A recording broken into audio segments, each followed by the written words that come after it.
دوستای عزیز و مهربونم، سحر هستم، راوی کانال داستان‌های عاشقانه با سحر.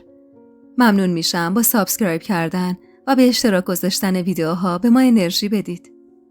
و اون روزا من مروارید 13 ساله اگه میدونستم که تو راه عشق این همه مشکلات ممکنه جلوی روم باشه، شاید هیچ وقت اجازه شکفتن این جوونه تازه سر از خاک برآورده عشق رو نمیدادم. اما خب اون لحظات فکرش رو نمی کردم که ممکنه روزگار چه بازی‌هایی برامون در سر داشته باشه و فقط تو همون سن و سال کم و توی رویاهام در حالی که برای اولین بار طعم عشق رو داشتم مزه می کردم و به دوست داشتم فکر می کردم، امیدوار بودم که نشون کرده یا چشم انتظاری تو این نداشته باشه. و چقدر من ساده خوش خیال بودم. با فکر کردم به این مسائل مسیر برام کوتاه شده بود و نفهمیدم که چه زمانی به اقامتگاه ایل مالک رسیدیم. وقتی نزدیک شدیم، مالک با شور و شوق وصل نشدنی به ما نگاه کرد و دستشو به سمت سیاه چادرایی که تقریباً نیم فرسخی از ما فاصله داشتن گرفت و گفت اونجا سیاه چادرای ماست. بالاخره رسیدیم. نگاه انداختم. به سختی دیده می شدن. حرف مالک اما تمام نشده بود که یه مرد جوون پیاده با لباس محلی که مشخص بود مخصوص به ایلشونه به سمت ما دوید و با خوشحالی رو به مالک کرد و به زبون خودشون از اینکه مالک رو دوباره میدید ابراز خوشحالی کرد و بعد رو کرد به من و برادرم و به ما هم با همون لهجه زیبا و زبون محلی بی‌نظیر خودشون خوش آمد گفت و دوید به طرف سیاه چادر. از این استقبال و شور و شوقی که اون مرد نسبت به ورود ما نشون داد حسابی سر ذوق اومدم و از همون ابتدا فهمیدم قراره با مردم فهیم و مهمون نوازی روبرو بشم. اون مرد همونطور که میدوید فریاد میزد و با شادی به اهالی ایل اعلام میکرد که مالک عزیزشون با مهمونای عزیز کردش از راه رسیده و من از این که قرار بود به زودی خانواده مالک رو ملاقات کنم خیلی خوشحال بودم. البته حس عجیبی هم داشتم، چون در عین خوشحالی باید خودم رو برای رویارویی با نشون کرده یا نامزد احتمالی مالک آماده میکردم. به جلوی سیاه چادر رسیدیم. مالک و سهند از اسبشون پیاده شدن، اما من هنوز نشسته بودم و به جمعیتی که به استقبالمون اومده بودن نگاه میکردم. چقدر مهربون و مهمون نواز و دوست داشتنی بودن. از اینکه نشناخته و ندیده به استقبالمون اومده بودن خیلی خوشحال بودم و برام ارزشمند بود. همه اهل ایل بودن، زن و مرد، پیر و جوون، بچه و بزرگ، و همه با لب خندون و روی باز به انتظار ما ایستاده بودن. سهند به کمکم اومد و از روی اسب پایین پریدم. برای روبرو شدن با این جماعت مهربون و خوش‌ذوق عجله داشتم. مالک جلو رفت و سلامی بلند به همه داد و من و برادرم رو هم به اونا معرفی کرد. همه بهمون خوش آمد گفتن و بعد مالک من و سهندو به سمت پیرزنی مهربون برد و اونو به ما معرفی کرد. اون پیرزن مادر بزرگ مالک و ظاهراً تنها کس و کارش بود. زن بسیار مهربونی که به محض معرفی ما توسط نوش منو در آغوش کشید و به زبون خودشون بهم خوش آمد گفت. مالک منو به اون سپرد و خودش و سهند به سمت دیگه‌ای از چادر رفتن. مادر بزرگ مالک که حلیمه باجی اسمش بود با مهربونی دستمو تو دستش گرفت و منو به چادرش برد. چادرشون کوچیک بود اما بسیار زیبا. روی زمین گیلیم خوشنقشی پهن شده بود و گوشه چادر چندین و چند پشتی برای تکیه دادن گذاشته بودن. از همون بعد به ورود محو تماشای ایل و زندگی ایل نشینی بودم و برام بسیار جالب بود، چون من تا به حال ایل نشینا رو از نزدیک ندیده بودم. هرچند آقا جانم رفاقتی با ایل نشینان داشت و حتی یادم گیوه هایی داشت که میگفت خیلی گرون قیمت و ارزشمندن و هدیه خانه‌ای که از ایلات بود. کمی بعد از ورودمون بود که متوجه شدم به خاطر ما گوسفندی زمین زدن و این نشون از سخاوت بی حد و اندازه‌شون داشت، چون تا اونجایی که میدونستم گوسفند وسیله امرار و معاششون بود و از شیرش کلی محصولات درست میکردن و برام این کارشون خیلی جالب و زیبا بود. همه چیزشون، همه کاراشون در نظر من جذاب بود و از همه زیباتر لباسایی بود که به تن داشتن. هم مرداشون هم زناشون لباسای فوق‌العاده قشنگی تنشون بود که تو هیچ جای دیگه‌ای ندیده بودم. و اون وسط یه چیزی نظر منو خیلی جلب کرده بود. زیبایی زناشون. چقدر زنان ایل خوشگل بودن. من تا اون موقع فکر می‌کردم دخترای اقوام خودمون زیبان، اما با دیدن اون به زیبایی بیش از اندازه و چشمای نافذ و جذابشون پی بردم و محو جمالاتشون شده بودم. حلیمه باجی منو توی سیاه چادر خودشون تنها گذاشت و واسه دقایقی به بیرون رفت. من که محو دیدن لباسای زیباشون بودم و از دیدنشون سیر نمی شدم.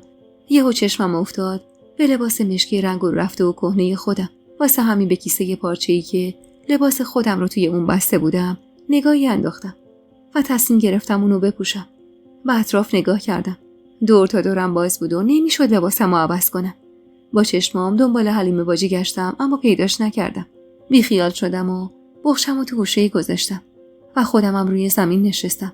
چند دقیقه‌ای نگذشته بود که حلیمه باجی با دختری تقریباً هم سن و سال خودم به چادر اومد.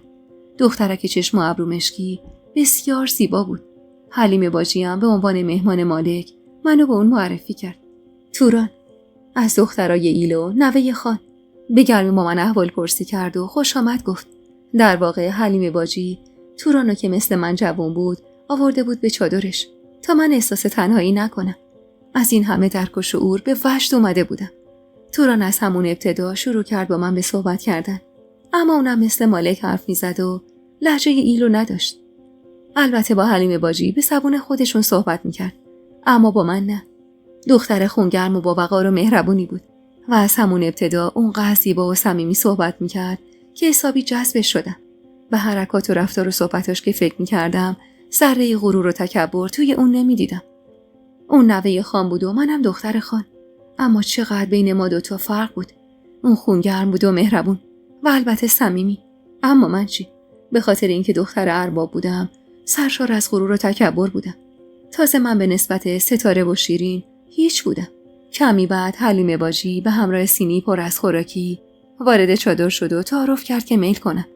بعد از خوردن کمی نون پنیر گردو بلند شدم و جلوی چادر ایستادم و با چشم دنبال برادرم میگشتم، اما ندیدمش. نگران شدم.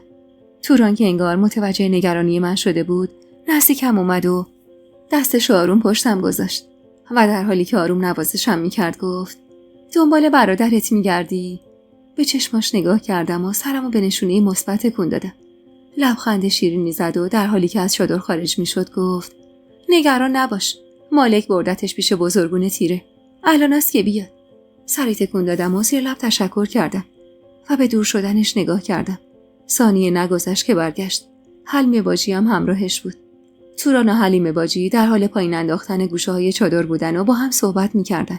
کارشون که تموم شد اومدن کنار من نشستن و حلیمه باجی از توی صندوقچه‌ای که از گنجه ما یک کمی کوچیک‌تر بود، ظرفی که روشو با یه تیکه پارچه پوشونده بود بیرون آورد و پارچه را برداشت و ظرف جلوی من گذاشت و تعارف کرد که از شیرینیای داخل ظرف بخورم.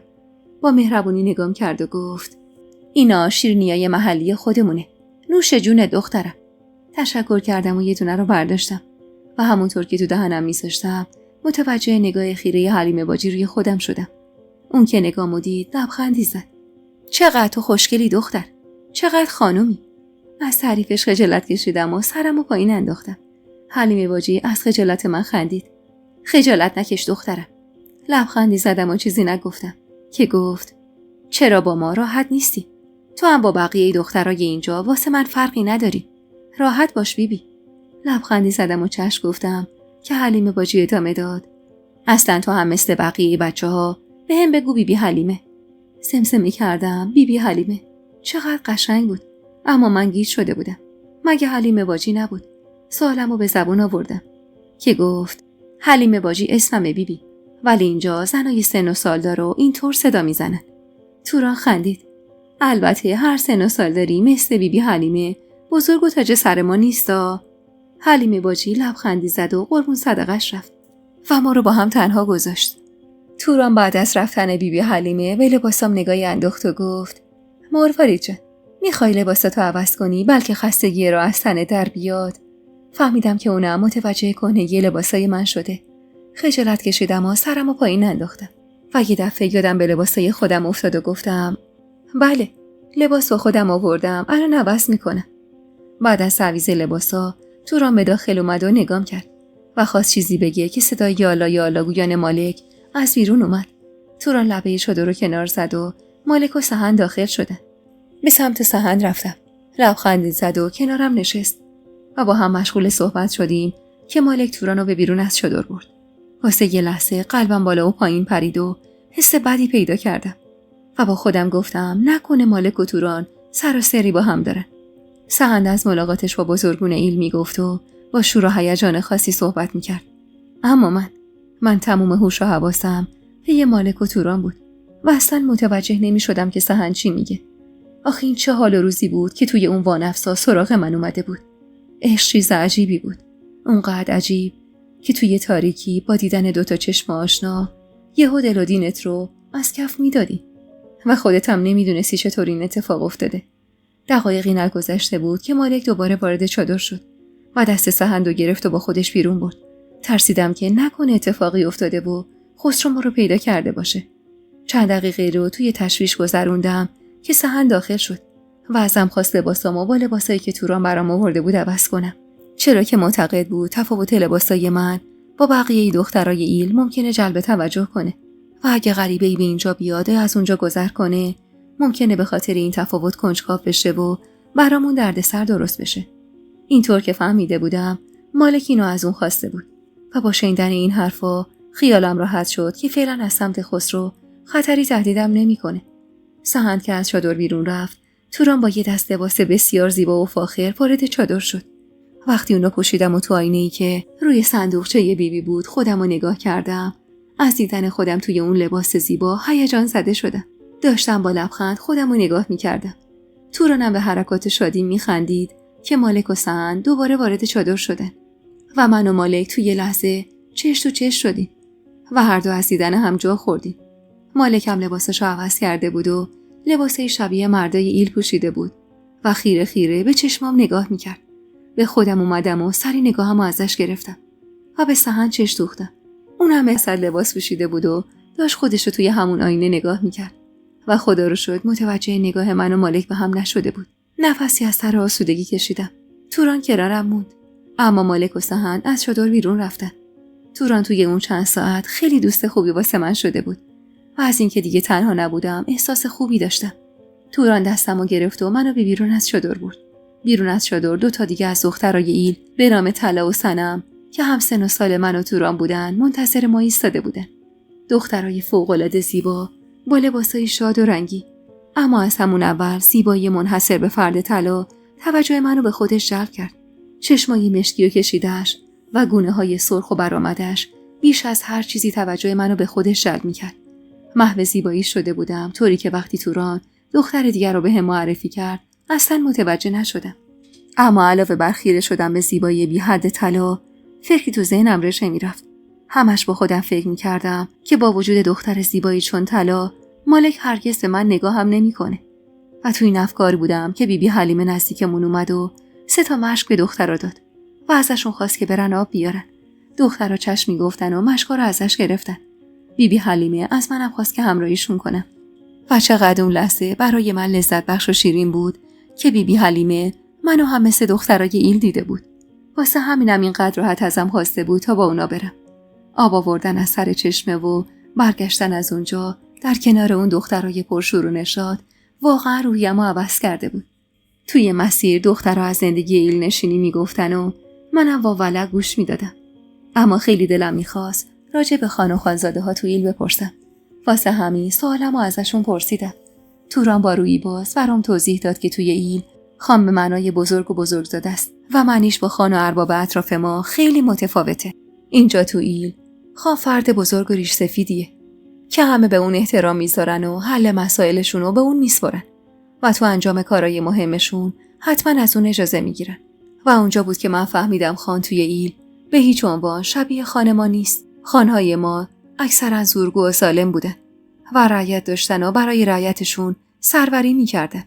اما تو ایل همه با هم رفیق بودن.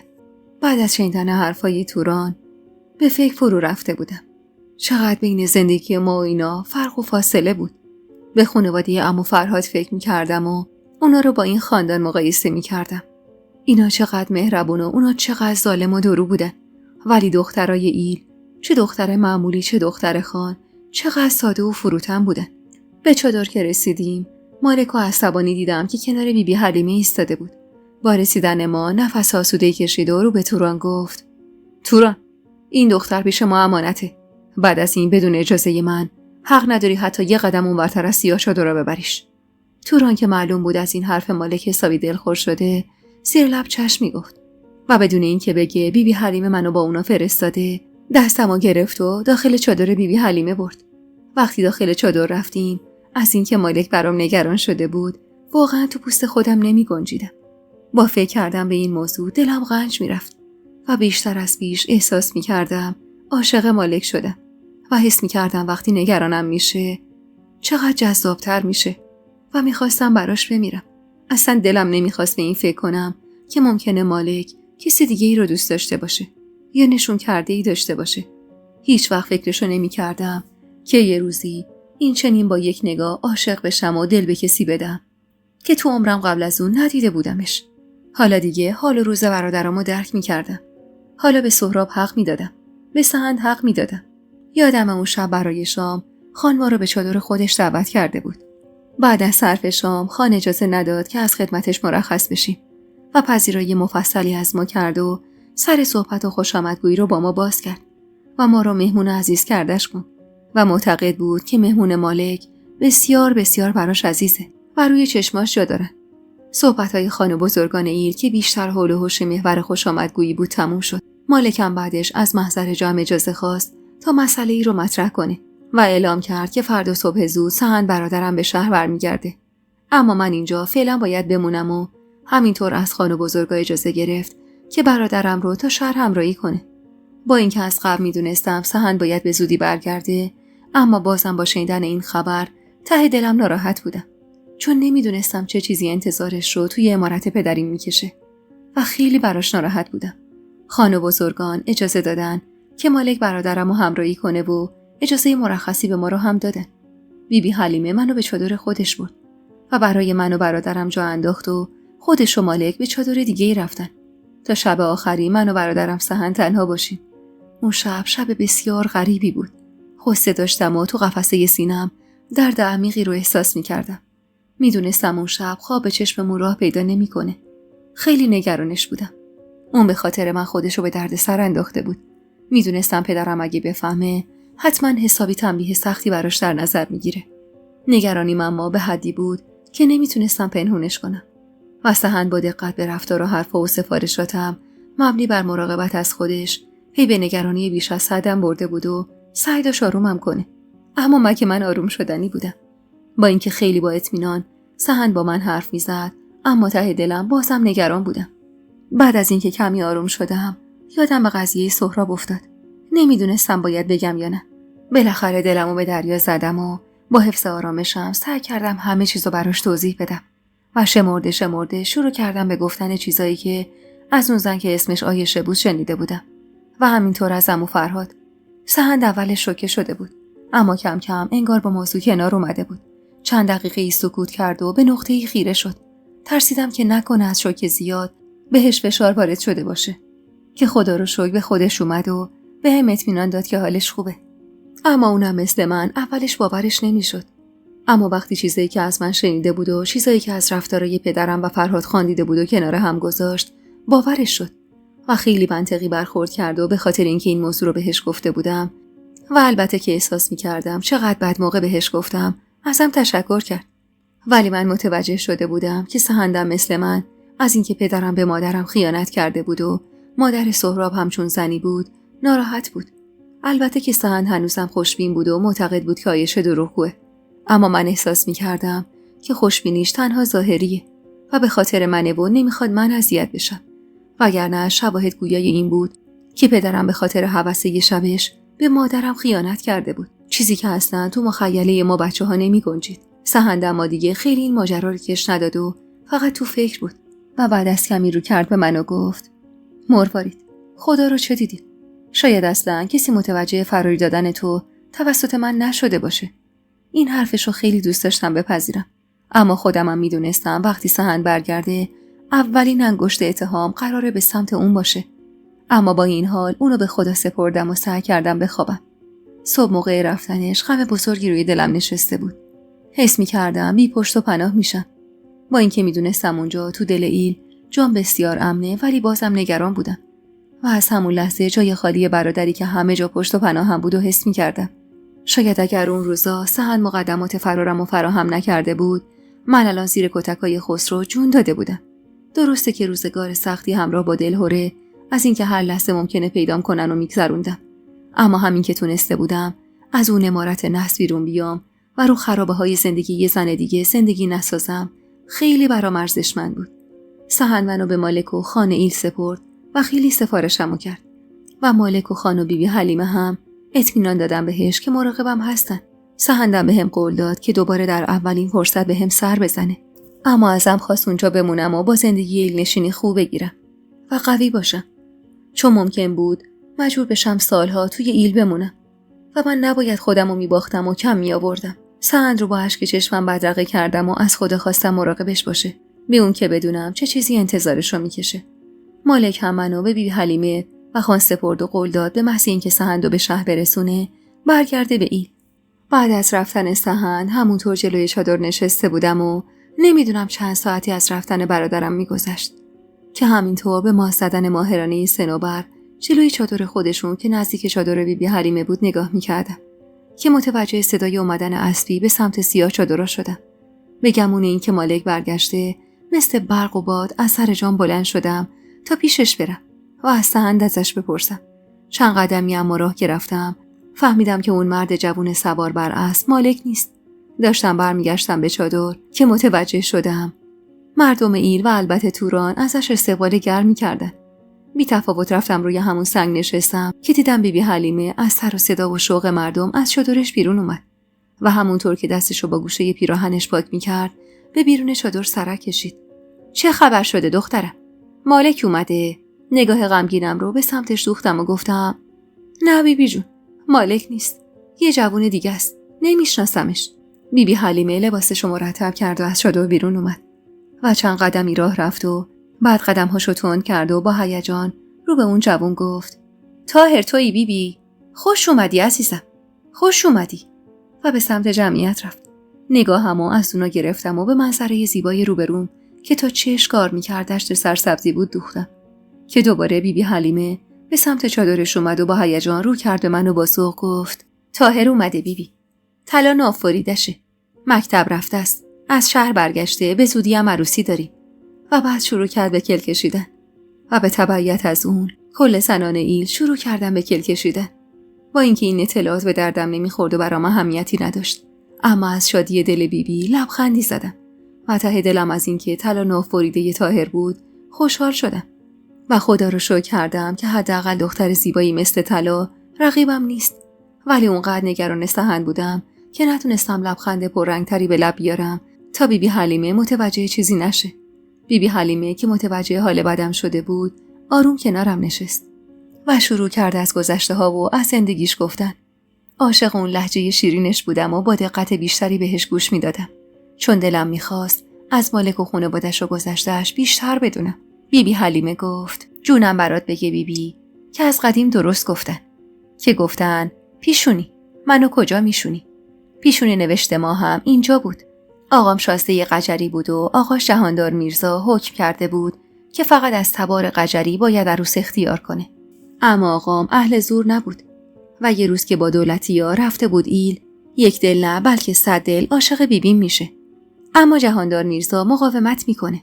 ولی خب آقام دلبسته و شیدای بیبی دلبرم شده بود. میره ایل و بیبیم رو از آقاش خواستگاری میکنه و شازده جهاندار میرزا هم با شنیدن این خبر آقامو از خانواده طرد میکنه. سرتو درد نیارم بیبی. آقای مادرم هم دلش نمیخواسته تو خانواده دامادش به خاطر این عروسی کدورتی پیش بیاد. چند باری هم با بزرگون ایل سعی در آشتی دادن بین پدر و پسر میشن که سرانجامی نمیگیره.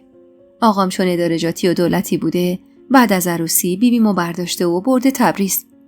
اونجا اول برادرم دنیا اومد و بعد من. 5-6 ساله بودم که یه شب دولتی‌ها خبر مرگ آقام رو که بر اثر درگیری با راهزنا فوت شده بود آوردن. شب خیلی بدی بوده. من و بیبیم و برادرم تنها شده بودیم. بگذاریم که بیبی دلبرم با چه سختی و خون دل خوردنی ما رو به این سرانجام رسون. برادرم شد سرپرست من و مادرم و همه کس منم شدم حلیمه باجی اون. بیبی حلیمه مکسی کرد و ادامه داد. آره بیبی، برای همینه که میگم اسم من حلیمه باجیه، چون برادرم این اسم روم گذاشت و موندگار شد. کاووس برادرم سرش پر از باد بود و برای پیدا کردن خانواده آقام رفت تهرون. فکر میکرد منتظرشن و کلی شاهی و سکه طلا به پاش میریزن. اما این خبرها نبود که. جهاندار میرزا ظالمتر از این حرفا بود. برادرم رو از امارتش بیرون کرده بود و حتی خبر فوت آقامم حال اونو دگرگون نکرده بود. کاووس هم سرخورده شد و تبدیل شد به یه پسر لات و بی مصرف. گذشت تا اینکه حشمت خان از اهالی تبریز اومد خواستگاریم و بیبی دلبرم هم قبول کرد. مرد خوبی بود. بیبی یه سال بعد از عروسی من و حشمت خان تو هوای سرد تبریز سینه پهلو کرد و مرد. من و حشمت خانم چند باری بچه دار شدیم. اما همه بچه هام سر زا می مردن. 4 تا پسرم سر زا مردن و فقط مادر مالک زربانو زنده موند. حتی بعد از اونم 3 بار دیگه آبستن شدم. اما هر 3 بار سر ماه نکشیده از بین می رفتن. و زربانو شد همه کس و کار من و حشمت خان. 10-12 سالش بود که شوهرش دادیم. شوهرش هم براتلی مرد خوبی بود. دخترم زربانو اما سر زا مرد و ما رو با مالک تنها گذاشت. مرگ زربانو غم بزرگی بود. اما قسم خوردم که مالک به سرش رو لحظه ای از خودم دور نکنم و براش مادری کنم. براتلی هم که عاشق زربانو بود 1 سال بعد از دوری دخترم دق کرد و مرد و مالک بی مادرم حالا یتیمم شده بود. مالک رو خودم به چنگ و دندون کشیدم و بزرگ کردم. زندگی بدی نداشتیم. یه لقمه نون با حشمت خان داشتیم و میخوردیم. اما خوشیمون دوامی نداشت و حشمت که بنا بود موقع بنایی آجر خورد تو سرش و مرد. کس و کاری هم نداشتیم که بهش تکیه کنیم.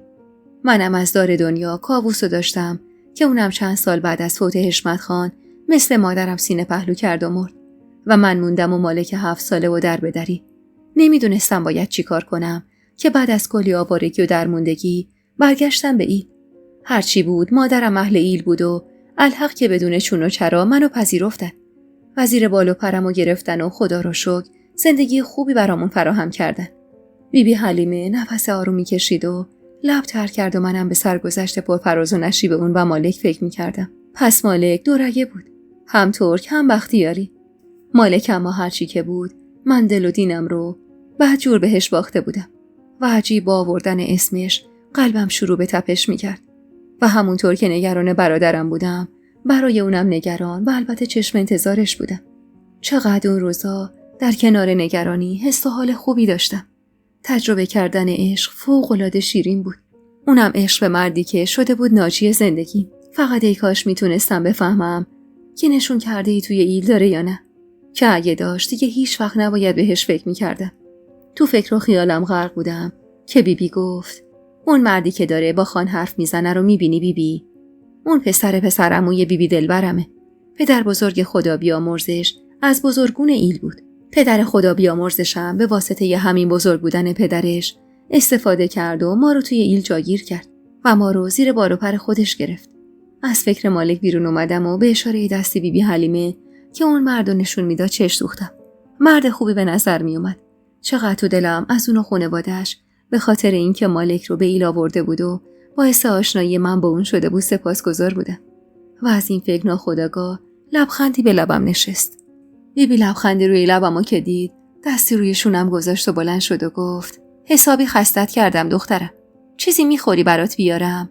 مهربونی و محبتش عجیب منو یاد رودابه مینداخت. از همنشینی و صحبت با اون حسابی لذت برده بودم و ابدا خسته نشده بودم. واسه همین گفتم میام تو چادر بیبی حلیمه. دمدمای غروب بود که بیرون از چادر نشسته بودم و به غروب آفتاب خیره بودم که صدای پای اسب اومد. بی اراده از جام بلند شدم و مالکو دیدم که برگشته. هیجان زده به سمتش رفتم. هیجان و اشتیاق منو که دید به چشمام خیره شد. از شرم سرمو پایین ننداختم. اما اون نگاه از من بر نمی داشت. وقتی پیاده شد بالاخره با شرم از رسیدن صحن پرسیدم و اونم گفت به سلامت به شهر رسیده و بعد از انجام کاری قراره برگرده روستای خودمون. تشکر کردم و رفتم پیش توران و صنوبر و طلا. اونا همون روز سعی داشتن ماست زدن رو به من یاد بدن. تمام مدت اما متوجه می شدم که مالک منو از دور زیر نظر داره. نمیخواستم الکی دلمو خوش کنم و با خودم میگفتم حتما چون صحن منو به اون سپرده اینجور زیر نظرم داره. اما به خودم که نمیتونستم دروغ بگم. این زیر نظر داشتنش اصلا به امانتداری شبیه نبود و من چقدر دلم میخواست بهش نزدیک بشم و سر حرفو باهاش باز کنم. ولی خب غرورم اجازه نمیداد و فقط از دور در حالی که با دخترها غرق در خنده بودم مالک و یواشکی تماشا می‌کردم و چقدر اون نگاه‌های یواشکی به جونم می‌چسبید. اما انگار اون متوجه نگاه‌های زیرزیرکی من شده بود که وقتی خواستم به چادر بیبی حلیمه برگردم جلو رام سبز شد و بدون اینکه نگام کنه خم شد و خودشو مشغول جمع کردن خاکستر آتیش جلوی چادر کرد. منم میدونستم که مخصوصا خودشو به من نزدیک کرده. برای همین از فرصت استفاده کردم و سوالی که 2-3 روز بود ذهنمو مشغول کرده بود به زبون آوردم. ببخشید. میخواستم بگم. هنوز حرفم تموم نشده بود که مالک با ترس بلند شد و برگشت به سمتم. از اینکه ترسونده بودمش خندم گرفته بود. اما خودمو جمع جور کردم و ادامه دادم. میخواستم بگم توران و طلا و صنم و کلان اهل ایل میدونم مباسه چی اینجام. مالک با همون حالت بهت ناشی از ترس چند ثانیه پیشش محو صورتم شده بود و حرفی نمیزد. به زور جلوی خودمو گرفتم که نخندم، چون اگه میخندیدم اون لحظه ناب و تماشاییمون رو که مقابل هم چشم تو چشم هم قرار گرفته بودیم و از دست میدادم و من اصلا دلم نمیخواست از اون 2 چشم اغواگر لحظه چشم بردارم. واسه همین منم نگاش کردم، چشم تو چشم. زور زدم به چشمای توسی عسلی جذابش. دلم نمیومد سکوتو بشکنم. دوست داشتم زمان متوقف میشد و من فقط اونو تماشا میکردم. اما خب نمیشد که همش به اون زور زد. بعدن که به خودش میومد میگفت عجب دختر بی‌حیایی. واسه همین دستمو الکی بردم جلو صورتشو تکون دادم تا بلکه متوجه هم بشه. به خودش اومد و حرفی نزد و من سوالمو دوباره پرسیدم. سرشو پایین ننداخت و مشغول کاری که چند دقیقه پیش داشت انجام میداد شد. نه، برای چی باید بدونن؟ ازش چند قدمی فاصله گرفتم و گفتم آخه مگه میشه بدون دونستن علت اومدنم منو اینجا بپذیرن؟ یعنی پیش خودشون به این موضوع شک نکردن؟ مالک در حالی که بلند میشد و دستاشو به هم میکوبید تا خاکستر روی دستاش بریزه گفت مردم اینجا فضول نیستن دختر ارباب. حس کردم کلمه دختر ارباب رو از قصد گفت. اما من چیزی نگفتم و لبخند زدم. در حالی که به سمت چادر خانه ایل میرفت آروم گفت مردم ایل مهمون نوازا امانت دارن. چی کار دارن که کی از کجا اومده و چه سرگذشتی داره؟ همین که مهمون منی براشون کافیه. از حرفاش زیاد خوشم نیومد. برای همین دنبالش قدم برداشتم. ببخشید. اما حتی یعنی یه نفرم نخواسته بدونه من چرا اینجام و چرا برادرم منو تنها گذاشت و رفت. ایستاد و برگشت به سمتم. یه آن ترسیدم که گفت برادر تو رو رها نکرده و نرفته. فقط چند روزی رفته روستا تا با خبرهای خوش برگرده و ناموسشو به من سپرده. ناموس سهن ناموس منه. بختیاری هم غیرت داره هم ناموس پرسته. پس وقتی من که یکی از اعضاشونم ناموسمو میارم اینجا اونا هم مراقبشن تا خار به پاش نره. پس دیگه چی کار دارن؟ کیه و از کجا اومده؟ وای که مالک چقدر قشنگ حرف میزد. چقدر قشنگ منو به خودش وصل میکرد. منو ناموس خودش خطاب میکرد و من از شنیدن حرفاش دلم قنج میرفت. کاش نیرویی داشتم تا میتونستم زمانو متوقف کنم و برای سالها غرق میشدم تو چشمایی توسی عسلیش. از خیالات و توهمات بچگونم بیرون اومدم و سری تشکری کردم و خواستم دوباره حرف بزنم که به چادر بیبی حلیمه اشاره کرد. بیبی منتظرت دختر ارباب. وقت خوابه. یه نمه هم سوز میاد. اینجا وای نستا. خندم گرفته بود. وسط تابستون و سوز هوا، دم غروب و وقت خواب. مالک فقط میخواست منو بفرسته تو چادر بیبی. واسه همین سوز هوا و وقت خواب و بهونه میکرد. من که دلم نمیخواست از کنارش جون بخورم به سمت چادر اشاره کردم و گفتم مگه نمیای تو چادرتون؟ سرشو پایین انداخت و در حالی که منو به سمت چادر بیبی حلیمه هدایت میکرد گفت من شبا کنار خان میخوابم. چادر خان خیلی بزرگه. جا برا منم هست. شما تو چادر پیش بیبی راحت باش. و بدون اینکه اجازه بده حرف دیگه ای بزنم گوشه چادر بیبی حلیمه رو بالا برد و منو داخل فرستاد و به بیبی سپرد و خودش به سمت چادر خان رفت. چقدر این رفتاراش برام جذابیت داشت. اینکه به فکر راحتی من بود، اینکه تا چادر همراهیم میکرد. رفتاراش واقعا جذاب بود و منو بیشتر و بیشتر به خودش وابسته میکرد.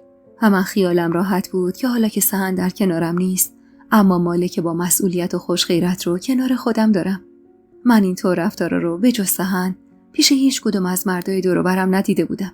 اینطور حمایت قشنگی، اینطور مهم بودن، طوری که حس کنی واقعا یه ملکه‌ای و مردی اینطور قشنگ ازت حمایت میکنه.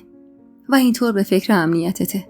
چیزی که من هیچ وقت به جز در کنار سحن احساسش نکرده بودم.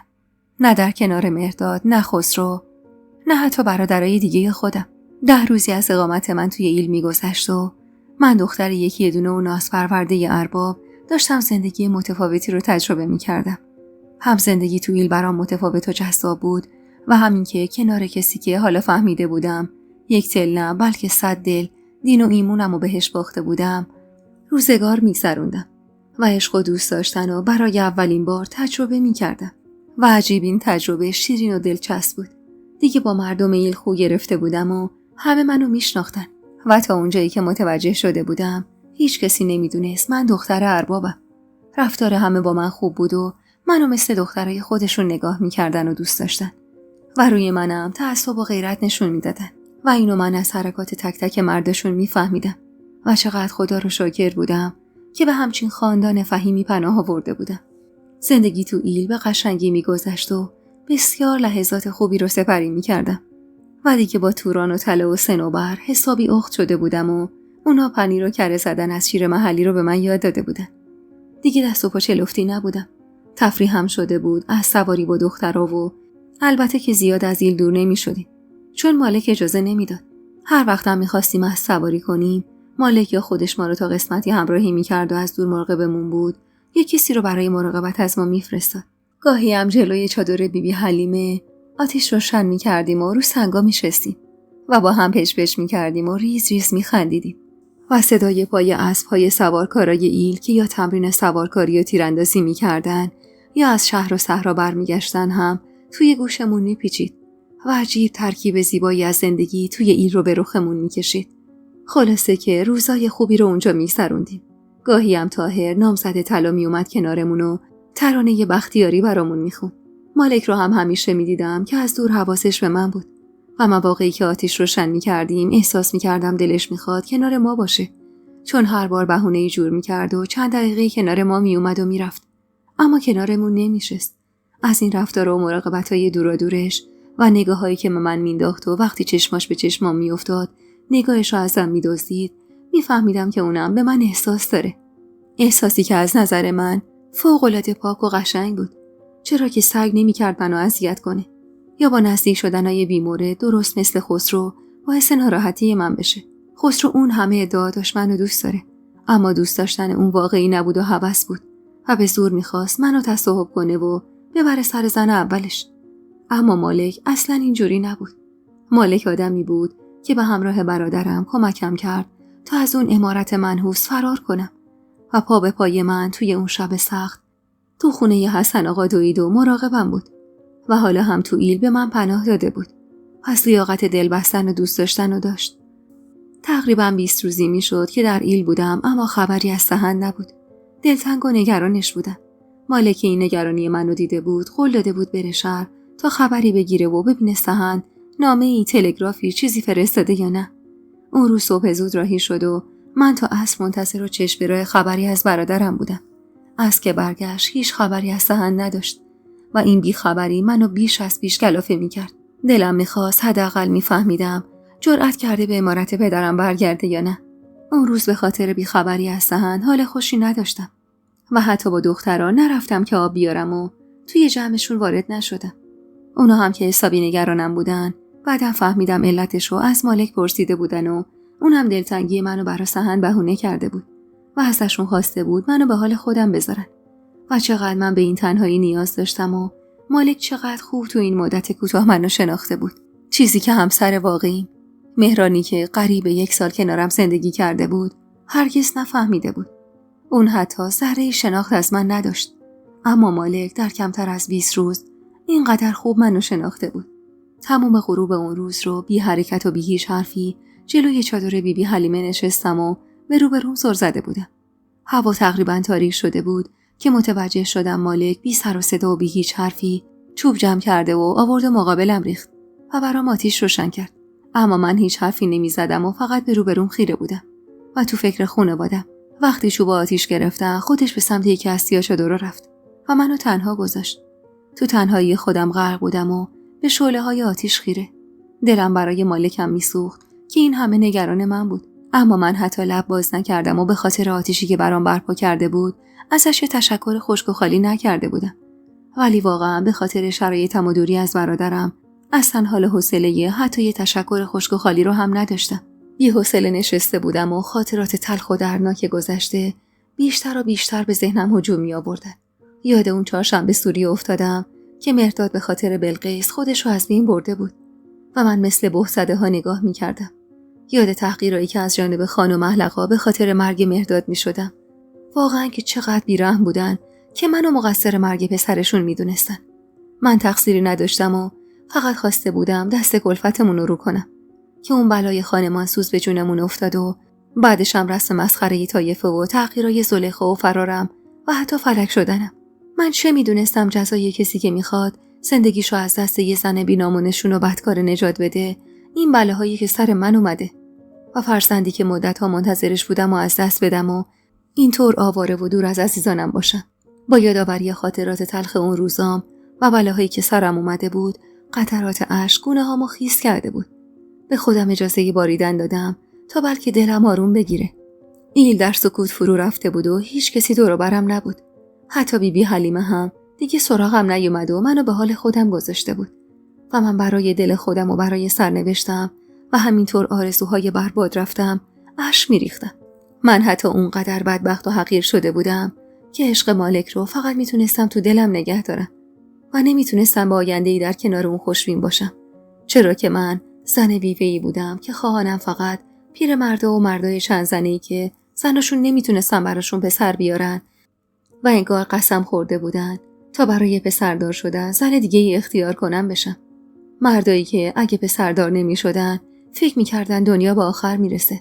حس زنانم تو همین مدت به من ثابت کرده بود که مالکم عاشق منه و خاطرمو میخواد. اما این عشق فایده و سرانجامی نداشت و مالک لیاقتش بیشتر از من بود. لایق اون زن بیوه فراری نبود. اون جوانی رعنا و مهربون و مسئولیت پذیر و بسیار خوش غیرت بود. پس لیاقتش دختری مثل خودش بود. دختری آفتاب مهتاب ندیده و همه چیز تموم. نه من بیوه بی ارزه فراری. با فکر کردم به این که من لیاقتشو نداشتم سیل اشکام بیشتر سرازیر شد و سعی کردم همونطور که اشک میریزم و خودم رو سبک میکنم مالک رو هم از دلم بیرون کنم. سخت بود اما حتما شدنی. سخت بود چون این عشق دو طرفه بود و ما هر روز همدیگر رو میدیدیم. درسته هیچی به هم نمیگفتیم ولی از نگاه هم عشق رو میخوندیم. حتما اونم از نگاه من عشق رو خونده بود. اما من واسه خوشبخت شدن کسی که عاشقش بودم باید از خودم میگذشتم. باید این کارو میکردم. نمیدونم چه مدت گذشت و یه دل سیر بی سر و صدا اشک ریختم. سبکه شدم، اشکامو با گوشه مینام پاک کردم و برو خیره شدم و مالک رو در چند قدمی خودم پشت شعله‌های آتیش خیره به صورتم دیدم. صورت جذاب و مردونش پشت اون شعله‌های سرخ و نارنجی آتیش چقدر جذابتر از قبل شده بود و چشمای توسی عسلیش براق‌تر شده بودن و خودنمایی می‌کردن. همونطور که به اون دوتا چشم براق سر زده بودم و توانایی دزدیدن نگاهم رو از اونا نداشتم، تو دلم به خودم نهیب می‌زدم که نباید خیرش شم و نگاهش کنم و نباید با رفتارام اونو جذب خودم کنم و به تصمیمی که گرفتم پایبند باشم. اما مگه این دل ساب مرده این چیزا سرش میشد؟ من دل باخته بودم و بدجورم دل باخته بودم و راه گریزی هم نداشتم. مالکم همونطور خیره شده بود به من و من تو دلم براش ناراحت بودم که اون به بد کسی دل بسته و دلم براش میسوخت و نمیخواستم یه وقت امیدوارش کنم. همونطور که بیبی حلیمه از زندگی گذشته‌شون گفته بود، مالک سختیای زیادی رو پشت سر گذاشته بود. از روزی که چشم باز کرده بود مادر ندیده بود و چی تلختر از این، هنوز 1 سال نشده بود که پدرش رو از دست داده بود. خدا رو شکر که بیبی حلیمه رو داشت، اما من نباید دردی روی دردش می شدم. مالک حیف بود. اون دو چشم نافذ حیف بودن که ناراحت باشن. کاش کاری از دستم برمی اومد. اصلا کاش پام به اینجا باز نمی شد. کاش نمی دیدمش که اینطور خودم اونو زج بدم. نگاهمو ازش دزدیدم و به آتیش سر زدم و وانمود کردم که اصلا اونو ندیدم. اما چطور می شد اونو ندید؟ چطور می شد غم پنهون شده در نگاهش رو نادیده گرفت؟ باز بغض سراغم اومده بود. اما خودمو کنترل کردم و شعله‌های عشق که در وجودم زبونه می‌کشید و بغضامو در درونم سرکوب کردم. چند دقیقه سرم پایین و خیره به شعله‌های آتیش بود که متوجه عطر حضورش شدم. نمیدونم چی به خودش میزد، اما وقتی نزدیکم میشد یا از حوالی من رد میشد مست بوش میشدم. مالک اومد نزدیک و کنار من نشست، اما من نگاهمو اصلا به اون ندوختم و همچنان خیره به آتیش بودم. باید اونو از خودم میروندم و تنها کاری که میتونستم برای خودم انجام بدم این بود که مشامم رو از عطر تنها کسی که دوستش داشتم و قهرمان زندگی من بود پر کنم. بله، مالک قهرمان زندگی من بود، چون بدون هیچ چش داشتی، بدون هیچ سوء نیتی منو از اون عمارت نحس بیرون آورده بود. در خیالاتم غوطه‌ور بودم که بدون هیچ حرفی روی تیکه سنگ کوچیکی کنارم نشست. نزدیک به من، فاصلمون خیلی کم بود. سر به زیر داشتم اما میدیدم که با چوبی تو دستش داشت آتیشو زیر و رو میکرد. اما خودش خبر نداشت که با این کارش دل منو داره زیر و رو میکنه. نمیتونستم طاقت بیارم. نه، ممکن نبود بتونم فراموشش کنم. اصلا کاش اون شب پشت اون حصار ندیده بودمش. کاش سهند برای کمک کردن به من هیچ وقت از مالک کمک نخواسته بود. دقایقی سکوت بینمون جاری بود و اون همچنان با چوب هیزوما رو زیر و رو میکرد. منم چیزی نگفتم تا اینکه دست از کارش کشید و بلند شد و رفت تو چادر بیبی حلیمه. به رفتنش نگاه کردم و نفس عمیقی کشیدم. وقتی بود جرئت نداشتم بهش نگاه کنم، اما وقتی از پیشم میرفت میتونستم از پشت نظاره‌گر قد و بالای رعناش باشم. چشم ازش گرفتم و به شعله‌های آتیش دوختم که برگشت و دوباره کنارم نشست و غوغایی تو دلم برپا کرد. متوجه شدم که چیزی دستشه و کنارش قسمت مخالف من گذاشت. احساس میکردم میخواد حرف بزنه و دنبال این میگرده که چجوری سر حرفو باز کنه. خواستم حرفی بزنم و شروع کننده باشم، اما یادم افتاد که به خودم قول داده بودم که مالکو به خودم وابسته نکنم، که کاری نکنم مالک احساس کنه منم نسبت بهش حس دارم، که بخواد بهم وابسته بشه. برای همین به همون روند سکوت قبلی ادامه دادم. مالک چوبشو برداشت و با لحن غمگینی گفت: بیبی حلیمه راجع به مادرم برات حرف زده. درسته؟ سرمو به نشونه مثبت تکون دادم. هیچ وقت ندیدمش، ولی بعد جور دلم براش تنگ شده. دلم برای مالک و این احساساتش گرفت. تو این مورد هم درد بودیم. من هم دلم برای مادرم تنگ شده بود. فقط تفاوتش این بود که شاید من کورسوی امیدی برای دیدنش داشتم، اما مالک نه. با یادآوری مادرم یاد خیانت پدرم به اون افتادم و در چشم بر هم زدنی باز گذشتم یادآوری شد و یاد خیانت مرداد افتادم. به راستی که انگار ناف مردای این خاندان رو با خیانت بسته بودن. اما نه، سهند برادرم اینطور نبود و همینطور مطمئن بودم برادرای دیگم هم اینطور نیستن. افکارم رو پس زدم و آروم گفتم: منم دلم برای مادرم و برادرم تنگ شده. مالک با لحن غمگینی همونطور که به روبرو خیره شده بود گفت: نگران نباش، به زودی خبری از سهند و خانوادت میشه. مطمئنم همه چیز درست میشه و دوباره برمیگردی پیش خانوادت. سهند مرد قوی و با تدبیریه. مطمئن باش همه ی کارا رو به نحو احسن انجام میده. اما من که هیچ امیدی به دیدن دوباره اونا نداشتم، در جواب حرفای مالک فقط سکوت کردم. اما مالک انگار از سکوت بیزار بود، چون شروع کرد به حرف زدن و از همه چیز و همه کس گفت. بیشتر حرفاش درباره دلتنگی بود. دلتنگی پدر و مادرش. دلم براش خیلی گرفت، خصوصا که هیچ کاری از دستم براش بر نمی اومد. مالک که دید حرفی نمیزنم، سکوتی تقریبا طولانی کرد که اون میون فقط شعله‌های آتیش صدای بین ما بود و بس. کم کم مالک شروع کرد دوباره به زیر و رو کردن چوبایی که حالا دیگه سوغال شده بودن. و زیر لب ترانه محلی رو آروم و باسو زمزمه می کرد. اولش تعجب کردم، چون صداش خیلی قشنگ بود. حتی از طاهرم زیباتر می خون. با شنیدن صداش و آهنگ پرسوزش غرق شدم تو گذشتم و نفهمیدم چطور شد که سیل اشکم سرازیر شد. مالک می خوند و من آروم آروم اشک می ریختم. در حالی که دولا شده بود تا دوباره چوبا رو جا به جا کنه و در حالی که آروم آروم می خوند نگاه کوتاهی به صورتم انداخت. خواستم خودم رو جمع و جور کنم، اما دیگه دیر شده بود و اشکامو دیده بود. دست از خوندنش اما بر نداشت و خوند تا من یه دل سیر بی صدا اشک ریختم. نفهمیدم کی سکوت کرد، اما چند دقیقه بعد با لحن مهربون طوری که انگار میخواست آرومم کنه گفت: گریه نکن دختر ارباب، همه چیز درست میشه. برادرت برمیگرده. منم بیبی حلیمه رو میفرستم پیشش برای زونگشون. و بعد آروم آروم شروع کرد خندیدن. من که سر از حرفش در نیاورده بودم، آروم اشکم رو پاک کردم و چیزی نگفتم. و اون ادامه داد: البته تو نمیدونی که زونگشون یعنی چی، ولی سحن که به سلامتی برگرده با بیبی حلیمه میایم که ازش اجازه بگیریم برای خواستگاریت. از شنیدن حرفش یهو احساس کردم قلبم از تپش ایستاد و تون اشکای روی گونه‌مو پاک کردم و برگشتم و با چشم‌های گرد شده‌ای که نمیتونستم تعجب توشون رو پنهون کنم بهش نگاه کردم. دوباره خندید، از همون خنده‌های دلفریب. حالا فهمیدی زونگشون چیه؟ خب هر چیزی آداب و رسومی داره دختر ارباب.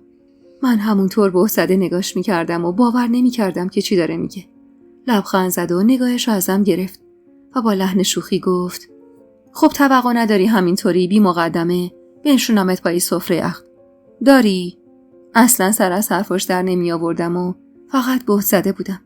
باورم نمیشد که تو همین مدت کوتاه اونم اینطور خاطرم رو میخواسته که داره حرف از خواستگاری میزنه.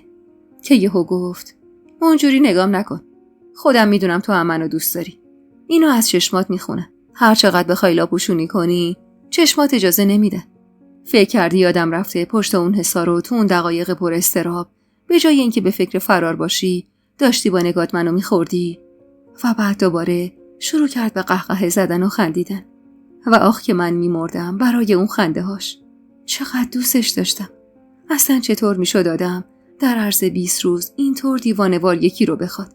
این اولین باری بود که بعد از این همه مدت که اونجا بودم خنده هاشو دیده بودم و چقدرم قشنگ میخندید و با اون خنده ها دل منو زیر و رو میکرد. اما چه فایده که باید از من دست میکشید. من لیاقتشو نداشتم. نگاهمو به روبروم دوختم و حرفی نزدم. که گفت: اولش بیبی باید با بزرگترت حرف بزنه و اجازه بگیره برای خواستگاری که بهش میگن زونگشون. البته باید بزرگترای ایلم حضور داشته باشن، ولی انشالله اون باشه واسه وقتی که رفتیم پیش آقات. فعلا یه زونگشون مختصر انجام بدیم تا ببینیم سحن چی میگه. هرچند باید با خودت هم در میون بذاره ببینه که راضی هستی یا نه. که البته. و اینجا یه حرفش که رسید شیطون نگام کرد و گفت که البته ما این مرحله رو خدا رو شکر جلو هستیم. از لحنش و خندی که پشت این حرفاش داشت هم حرصم گرفته بود، هم دلم غنج میرفت و هم دلم میخواست از فرط خوشحالی بخندم. اما خودداری میکردم.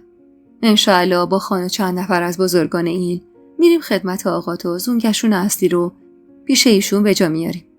بعدش هم که انشاءالله آقا جواب مثبت داد میریم دست بوسونشون که همون خواستگاری شماست. غصه نخوری یا مروارید خاتون. آقات نرم میشه. خان که باهاش حرف بزنه هم نرم میشه هم دیگه اذیتت نمیکنه. آخه من امشب با خان حرف زدم. قول داده تا آخرش با همون باشه و هیچ کسی حرف خانه ما رو تا حالا زمین ننداخته. اصلا مگه میشه خان و بزرگون برای آشتی و خواستگاری پا پیش بذارن و جواب مثبت نگیرن؟ هان، حرفای مالک رو نمیفهمیدم. مطمئن بودم داره دستم میندازه. واسه همین خنده‌ای تلخی کردم و گفتم: به قول رودابه دایه پدرم، چه واسه خودت میبری و میدوزی؟ آقای من اصلا نمیذاره کسی حرف بزنه. حالا چه خان باشه چه رعیت. آقای من خیلی کله شقه. بعدش هم آقا مالک، مگه شما قضیه منو نمیدونید؟ الان فرهاد خان آقا منتظرن فقط منو گیر بیارن و حقمو بذارن کف دستم. اون موقع شما میخوای قشون بکشی واسه دست بوسون؟ محاله، به خدا محاله. با غرور نگام کرد و گفت: تو هم خانه ما رو نشناخی دختر ارباب. محاله کسی رو حرفش حرفی یاره. واسه همینه که برای زونگشون پا پیش میذاره و واسه دست بوسونم خودش میاد. مطمئن باش خودش بلده چطور تو و پدرتو آشتی بده. اصلا به فرهاد خانم فکر نکن. خانه بزرگون ما با اونم حرف میزنن. خیلی دوست داشتم به حرفای حسرت خوشبین باشم، اما نمیتونستم. اون خانواده منو نمیشناخت. فکر میکرد همه مثل خانه ایل اونا مهربونن. همه انسانن و وجدان دارن. اما اینطور نبود. تازه فقط پای پدر من در میون نبود. فرهاد خانه و خسرو هم یه پای دیگه قضیه بودن. و مهمتر از همه اینها مسئله نافوریدگی بود. من میدونستم که تو ایل از بچگی ناف 2 نفر رو با هم میبرن. درست مثل طلا و طاهر. اصلا گیریم که آقا جان من قبول کرد که آشتی کنیم و منو پذیرفت. اصلا گیریم که فرهاد خانم کلا بی خیال من شد. پس مالک میخواست ناف-فریده‌شو چیکار کنه؟ اصلا مگه ناف-فریده نداشت؟ من تو این مدت البته ناف-فریده‌ای ندیده بودم. ولی با خودم میگفتم چه لزومی داره اونو به من معرفی کنن؟ منم که کل شبانه روز مالکو نمیپاییدم ببینم کجا میره و میاد. و همین شد که فکر و سوالم رو به زبون آوردم. چند لحظه‌ای تو خودش فرو رفت و گفت چرا؟ تویل رسم ناف-فریدگی داریم. اما من ناف-فریده‌ای ندارم. تو دلم گفتم مگه میشه جوون شاخ شمشادی مثل تو ناف-فریده نداشته باشه؟ و آروم زیر لب جوری که اون بشنوه گفتم من که باور نمی کنم. اصلا مگه میشه؟ چرا نمیشه دختر ارباب؟ به صورتش نگاه کردم. اثری از شوخی درش دیده نمیشد. خودشم درست مثل لحنش جدی بود. مگه بیبی حلیمه بهت نگفت ما کی اومدیم تو ایل؟ ناف-فریدگی اسمش روشه. از زمان تولده. من که متولد ایل نیستم که ناف-فریده داشته باشم. اینو گفت و دوباره ادامه داد. من فقط تو زندگیم عاشق یه دختر شدم که از شانس بدم روزگار اونو ازم گرفت. با شنیدن این حرف از زبونش یهو قالب تهی کردم. چقدر راحت از عشق شلوی من حرف میزد. تو همین افکار غرق بودم که دوباره ادامه داد. اما حالا انگار خدا دلش به حالم سوخته و دوباره اونو به هم برگردونده و زندگی من و اون رو اینجا و تو دل ایل به هم ربط داده. از حرفاش گیج شده بودم. نمیدونستم چی داره میگه. نگام کرد و به چهره گیجم با نمک خندید و بعد روشو ازم گرفت و گفت اونطوری نگام نکن مروارید خاتون. مگه همه چیزو تو باید بدونی فضول خانم. از اینکه اینطور با هم احساس راحتی میکرد ذوق مرگ شده بودم. اما واقعا گیج شده بودم و نمیدونستم چی میگه. دلم میخواست بیشتر توضیح میداد. انگار حرف دلمو خونده باشه که گفت اونجوری که نگام میکنی دیوونه میشم. یکم چشم بردار الان همه چیزو میگم تا بدونی. با بیبی که اومدیم ایل 6-7 ساله بودم. خان از همون اول از من خوشش اومده بود و منو کرده بود بر دست خودش. خان سواد داشت و منم دوست داشتم سواد داشته باشم. کنارش دست و پا شکسته یه چیزایی یاد میگرفتم. بزرگتر که شدم منو فرستاد شهر تا هم سطح سوادم بالاتر بره و همچون و چرا کارو یاد بگیرم و به قول اون واسه خودم کسی بشم. آخه خان معتقد بود من پسر باهوشیم و میتونم آینده درخشانی واسه خودم بسازم و بعدم به درد ایل و طایفه بخورم. پس باید برم شهر تا استعدادی خودم رو بشناسم. منم از خدا خواسته رفتم تا برای داشتن زندگی بهتر تلاش کنم. البته که زندگی تو ایل بد نمیگذشت. اما میخواستم واسه خودم کسی بشم و بیبی که این همه زحمت منو کشیده بود بتونه بهم افتخار کنه. رفتم شهر. درسمو ادامه دادم و شدم میرزای مکتب. گاهی می اومدم به بیبی و مردمم هم سر میزدم.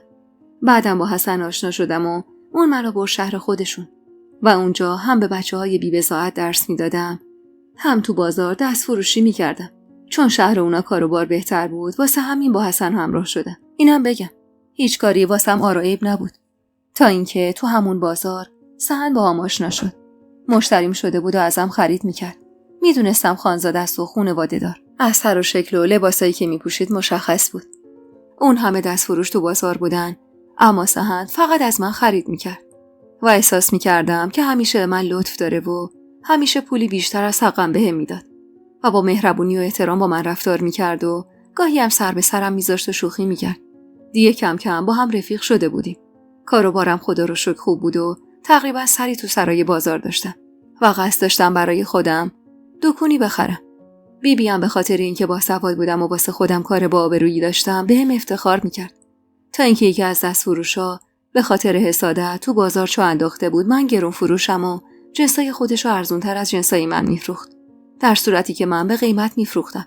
اما اون از سر حسادت و اینکه میدید من خیلی مشتری دارم و خانزاده هایی مثل سهند از من خرید میکنن نامردی کرد و اون بلا رو سرم آورد و این باعث شد هیچ کس جنسی از من نخره. نمیتونستم ارزونتر بفروشم چون خودم گرونتر میخریدم و ضرر میکردم. حالا اون چطور میتونست جنساشو ارزونتر بفروشه؟ الله اعلم. سهند که از این ماجرا مطلع شد دستمو گرفت و کلی جنس برام خرید و منو از اون بازار به یه بازار دیگه برد. اینطوری شد که توی چشم بر هم زدن دوباره به اوضاع قبلیم برگشتم و من همه اینا رو مدیون دل مهربون سهند بودم و سر این جریان شد که حسابی با سهند اخت شدم و شدیم 2 برادر و جیک و پوکمون با هم بود و منم از هیچ کاری براش دریغ نمی کردم و با خودم قسم خورده بودم اگه سهند ازم جون بخوادم براش بدم. یه جورایی هم همینطور شده بود. هر کاری داشت براش انجام میدادم و یه جورایی دستیارش بودم. تا اینکه قبل از خواستگاری اون نامرد، ناراحت نشی میگم نامردا، اگه نامرد نبود که تو رو این همه اذیت نمی‌کرد و این همه بلا سر ناموسش نمی آورد. خلاصه قبل از اینکه بیاد خواستگاریت که مطمئنم تو اصلا یادت نیست چون تو حال هوای خودت بودی، با سند اومده بودم عمارت پدرت. عمارت خیلی شلوغ بود و پر از برو بیا. عاشورا بود. نظری داشتید. تو حیاط واسه خودت میچرخیدی و با خدمتون مشغول شوخی بودی. دست به سیاه و سفیدم نمیزدی. سهند بهم گفته بود که با هم بیایم روستا و نظری ببریم برای مردم نیازمند. منم که عاشق کار خیر بودم و پذیرفتم. اما درست وسط اون کار خیر دلمو پیش دختر ارباب که فقط یه نظر کوتاه دیده بودمش جا گذاشتم. یادم وقتی با سهند دوباره برگشتیم شهر، من دل تو دلم نبود که دوباره دختر اربابو ببینم. آخه من دل و دینمو بهت باخته بودم و از لابلای حرفای سهند فهمیده بودم که همین یه دونه خواهر رو داره. مالک به اینجا که رسید مکث کرد و حرفی نزد. هضم این حرفا یکم برام سخت بود. مالک خیلی بیریا و با دلی پاک داشت عشقشو به من ابراز میکرد. کاش من لایق این مرد مهربون و دلپاک بودم. خجالت میکشیدم نگاش کنم یا حرفی بزنم و منتظر بودم خودش ادامه بده. آخه اولین بار بود که کسی اینطور بیریا و خالصانه با تمام وجودش داشت عشقشو به من ابراز میکرد. مالک نفس عمیقی کشید و از جاش بلند شد و درست پشت من ایستاد. حالا دیگه میتونستم راحت قد و قامت بلندشو نگاه کنم و آخه از دیدنش چجور قند تو دلم آب میشد. همونطور که پشتش به من بود دوباره شروع کرد به حرف زدن. با خودم خیلی کلنجار میرفتم که فراموشت کنم، چون تو ارباب زاده بودی و من یه جوان ساده بی کس و کار که همه زندگیم یه مادر بزرگ پیر بود. محال بود پدرت تو رو به من بده. اصلا پدرت منو نمیشناخت و فقط همون روز تو حیاط عمارت دیده بود و محال بود که دخترش رو به جوان دستفروشی مثل من بده. خیلی تلاش کردم فراموشت کنم اما نشد.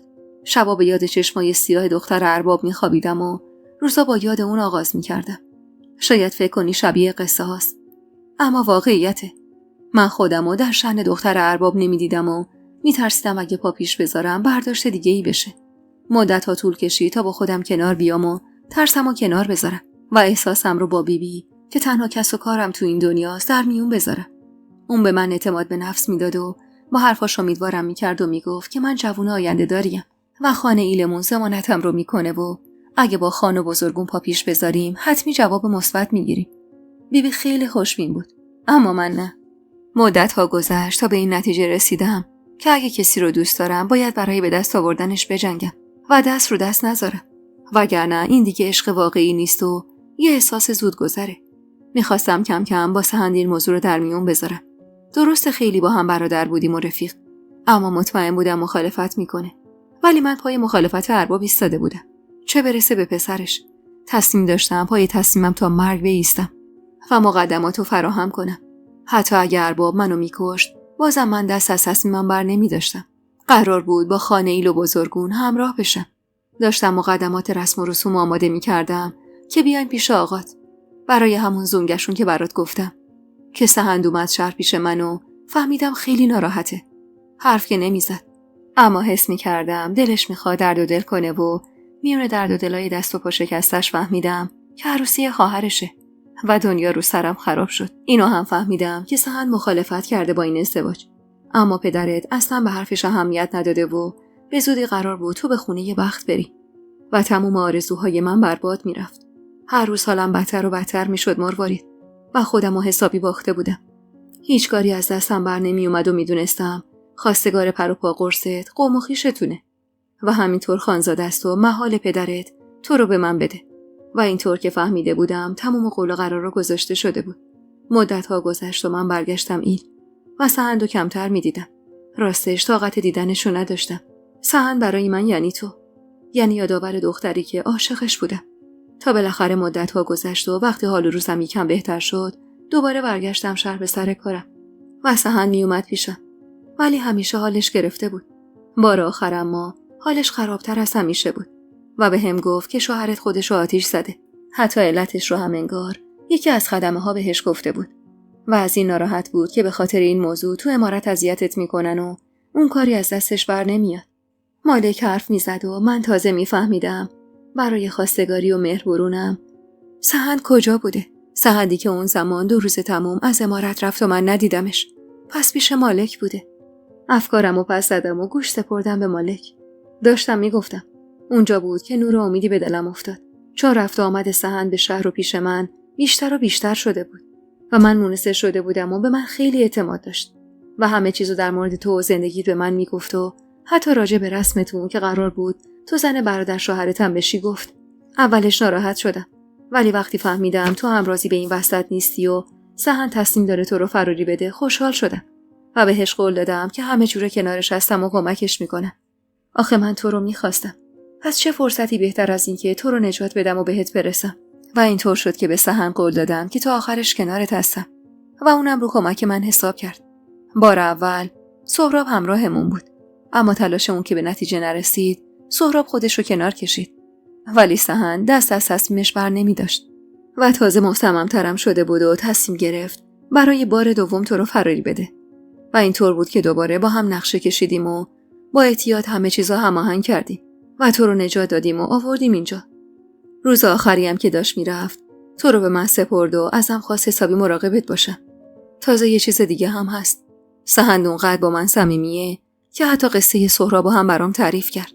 از شنیدن حرفای مالک تعجب کرده بودم. حالا میفهمیدم چرا سحند اینقدر راحت منو به دست مالک سپرد و بهش اعتماد داشته. چون اونو مثل برادرش میدونسته. حتی راز سهراب رو هم با اون در میون گذاشته بود. مالک ادامه داد. منم تو این مدت حس تو رو نسبت به خودم متوجه شدم مروارید خاتون. واسه همینم حالا که دیدم اینجایی فرصت و غنیمت شمردم. و امشب دیگه گفتم وقتشه که راز دلمو بهت بگم. سحند رو هم مطمئنم حالش خوبه و به زودی برمیگرده و ما دوتا میتونی با هم ازدواج کنیم. همین حالا هم اگه بخوای میتونیم با هم ازدواج کنیم. چون تو یه بار ازدواج کردی و دیگه به اجازه پدرت نیاز نداری واسه ازدواج. اما به قول بیبی تو دختر خانواده داری هستی. پس باید همه چیز به قاعده و رسم پیش بره. و درست نیست بدون اجازه خانوادت کاری انجام بدیم. حرفای مالک به قدری برام غیر قابل باور بود که طوری که نفهمه از کنار رونم نیشگونی خودمو گرفتم ببینم خوابم یا بیدار. و بله بیدار بودم. مالک خیلی بی‌ریا و پاک حرفش رو گفت و چقدر شجاعانه ابراز علاقه کرد. کاش منم مثل اونقدر شجاع بودم تا میتونستم راحت حرف دلمو بزنم. اما من ترسویی بیش نبودم که فقط میخواستم از زندگی مالک بیرون برم و صورت مسئله رو پاک کنم. و خودم رو ابدا لایق مالک نمیدونستم. حرفاش که تموم شد به سمتم برگشت و دوباره کنارم نشست. منم تمام قدرتم رو جمع کردم و گفتم تو چقدر خوشبینی. از کجا معلوم پدرم منو پیدا نکنه. تو چشمام خیره شده بود و حرفی نمیزد و منم به رو نگاه میکردم و نفس عمیقی کشیدم و گفتم تازه پیدام که کنه زندم نمیذاره. من معلوم نیست چه آینده‌ای دارم مالک. خندید و بدون اینکه به هم نگاه کنه سرش رو به آسمون بالا برد. خیالت راحت. تو تا منو سحندو داری هیچ کسی نمیتونه بهت صدمه بزنه. همه چیز درست میشه مروارید خاتون. به حرفا و دل پاکش داشتم فکر میکردم که از کیسه‌ای که کنارش گذاشته بود سعی داشت چیزی رو در بیاره. دختر ارباب، من مطمئنم روزای خوب در پیشن و پدرت باهات آشتی میکنه و تو میشی عروس بیبی. و در حالی که اون چیزی که با صدای خشخش از توی کیسه در می آورد با لحن مهربونی گفت بیبی هم یه مینای زیبا داره که یادگار مادرشه. اونو سرت میندازه تو مراسم و تو همین سیزن خوشگل که یادگار مادرم هست و بهش وصل میکنی. محو سیزن بند توی دستش شدم. چقدر زیبا بود. بی اختیار ازش گرفتم تا نگاش کنم که خندید و گفت مبارکه. اینم جواب بله عروس خانم. گمش نکنی یا تنها یادگاری مادرمه. با این حرفای مالک تازه یادم افتاده بود که خجالت بکشم. همونطور که سیزن دستم بود بلند شدم و با عجله و خجالت به سمت چادر بیبی رفتم. متوجه نشدم دیگه عکس‌العمل مالک چی بود. فقط میدونستم که خیلی خجالت کشیدم. به خودم که اومدم سیزن تو دستام بود. چند ثانیه‌ای بهش خیره شدم. نمیدونستم باید چی کار کنم. خجالتم میکشیدم و نمیتونستم برگردم پیش مالک و بهش برش گردونم. داشتم با خودم کلنجار میرفتم که چی کار کنم که متوجه تکون خوردن بیبی شدم. دختر بگیر بخواب. صبح شد. صداش خوابالود بود. به صورتش نگاه انداختم و متوجه شدم چشماشم بسته است. نفس راحتی کشیدم و سیزن رو تو صندوقچه کوچیکی که این مدت بیبی بهم داده بود تا وسایلمو داخلش بذارم قرار دادم و خزیدم تو رخت خوابم. حرفای مالک، ابراز علاقش، اون عشق پاکی که توی چشماش موج میزد، اونقدر به جونم نشسته بود که دلم میخواست تا خود صبح بیدار بمونم و اون لحظه های زیبا رو تو ذهنم مرور کنم. چقدر زیبا و رویایی، درست مثل قصه ها بود. تو دلم دعا میکردم کاش تا آخرش هم همینطور پیش بره. اون شب با فکر و خیال مالک و حرفای قشنگش به خواب رفتم. روزای بعد اما سعی میکردم زیاد باهاش روبرو نشم، چون واقعا ازش خجالت میکشیدم. اونم زیاد در تیررس من قرار نمیگرفت. حتی مثل قبلم سعی نمیکرد باهام هم کلام شه. اما از دور هوامو داشت. منم اینطور راضی تر بودم. اکثر روزا هم همراه پسر خان گله رو به کوه میبرد و احساس میکردم که با این کار میخواد از من دور باشه. شرم و حیاشو توی تک تک رفتاراش متوجه میشدم. فقط نمیدونم اون شب چطور اینقدر بی‌پروا شده بود که راحت هرچی تو دلش داشت و بیان کرد. اما از اون شب به بعد تو قلب من انقلابی به پا شده بود و دیگه سعی نمی‌کردم از اون فاصله بگیرم. دیگه سعی نمی‌کردم ناامیدش کنم. میدونستم که مالک مرد عمله و روی حرفش میمونه و هر چقدر تلاش کنم که اونو از خودم برونم، اما باز اون فقط به هدفش که رسیدم به من فکر میکنه. پس چه بهتر که منم با اون همگام میشدم و از این عشق سیراب. 1 ماه از اومدنم به ایل میگذشت و زندگی برای من تو این 1 ماه خیلی زیباتر شده بود. با حرفایی هم که اون شب مالک بهم زده بود امید داشتم که به زودی با هم ازدواج میکنیم و من تو ایل موندگار میشم. البته اینم باز منوط به زمانی بود که با پدرم آشتی کنم و من نمیدونستم که قرار در آینده چی پیش بیاد. اصلا من و پدرم با هم روبرو میشیم؟ اصلا سهند اجازه میده کسی جای من رو پیدا کنه یا تا ابد باید به زندگی مخفیانم ادامه بدم؟ و اصلا نمیدونستم چی میشه و همه رو به خود خدا سپردم. مالک اما اطمینان داشت با پدرم آشتی میکنم و اگه اینطور میشد که نور علی نور بود. اون روز بعد از خوردن صبحونه با توران و صنوبر مشکا رو برداشتیم و به سمت چاه رفتیم و بعد از پر کردنش داشتیم برمیگشتیم و هنوز به سیاه چادر نرسیده بودیم که یکی از پسرای ایل سوار بر اسب به سمت سیاه چادر اومد و خانم صدا میزد و نوید رسیدن مهمونو میداد. چند نفری با سر و صدای اون پسر از چادر رو بیرون اومدن تا ببینن مهمون کیه. خان هم بیرون اومده بود و رو به پسر میگفت مهمون کیه؟ غریبه یا آشنا؟ چند نفرن؟ پسر در حالی که از اسب پیاده میشد و نفس میزد به سمت خان رفت. 5 تا مرد سوار بر اسب خان. نمیشناختمشون. فقط یکیشون همون دوست مالک بود. و بعد همون لحظه نگاهش به من که با دخترها سمتشون میرفتیم افتاد و با ذوق گفت برادر مروارید خاتون رو میگم خان، همون که چند وقت پیش مهمونمون بود. خان لبخندی زد و ازش برای این خبرش تشکر کرد. با شنیدن این خبر از زبون اون پسر یه لحظه از اومدن سهند بال درآوردم. اما کلمه 5 نفر تو ذهنم دوباره جریان پیدا کرد و با فکر به این که پدرم و فرهاد خان اومدن قالب تویی کردم و مشک آب از دستم افتاد. توران و صنوبر با وحشت نگام کردن و من مثل مجسمه شده بودم و هیچ حرکتی نمی کردم. خانم ترسید و قدمی به سمتم برداشت و از زنای ایل خواست تا منو دریابن و ببینن چه اتفاقی برام افتاده. و جالب اینه که همه فکر می‌کردن از سر ذوقی که شوکه شدم و با خوشحالی زمزمه می‌کردن که ببین شوق دیدن برادر بعد از مدت‌ها با آدم چه می‌کنه. مالکم اون لحظه اونجا نبود و گله رو به کوه برده بود و من تک و تنها بدون هیچ پشت و پناهی به روبرون زل زده بودم. زن‌ها سعی می‌کردن تکونم بدن و آبی روی صورتم می‌پاشیدن و من با برخورد اون قطرات آب به خودم اومدم. هیچ کاری نمیتونستم انجام بدم. تو یه لحظه اما به ذهنم اومد که فرار کنم و برگشتم به پشت سرم نگاه کردم و یکی از اسبا رو کنار درختی دیدم. به ذهنم اومد به سمتش برم و سوار بشم، اما تا این تصمیمو گرفتم دیگه دیر شده بود و سوارا به چند قدمی ما رسیده بودن و منو دیده بودن. قلبم داشت از سینم بیرون میزد. تموم اون 5 سوار رو میشناختم. سهند و رستم به همراه پدرم و مظفر و یکی دیگه از خدمه امارت. تموم دنیا رو سرم خراب شد. اون لحظه فقط ذهنم پیش مالک بود. مالکم اگر اینجا بود و این صحنه رو میدید پس میافتاد. پدرم روی اسب بود و نگاه خیره و عصبانیشو به من دوخته بود.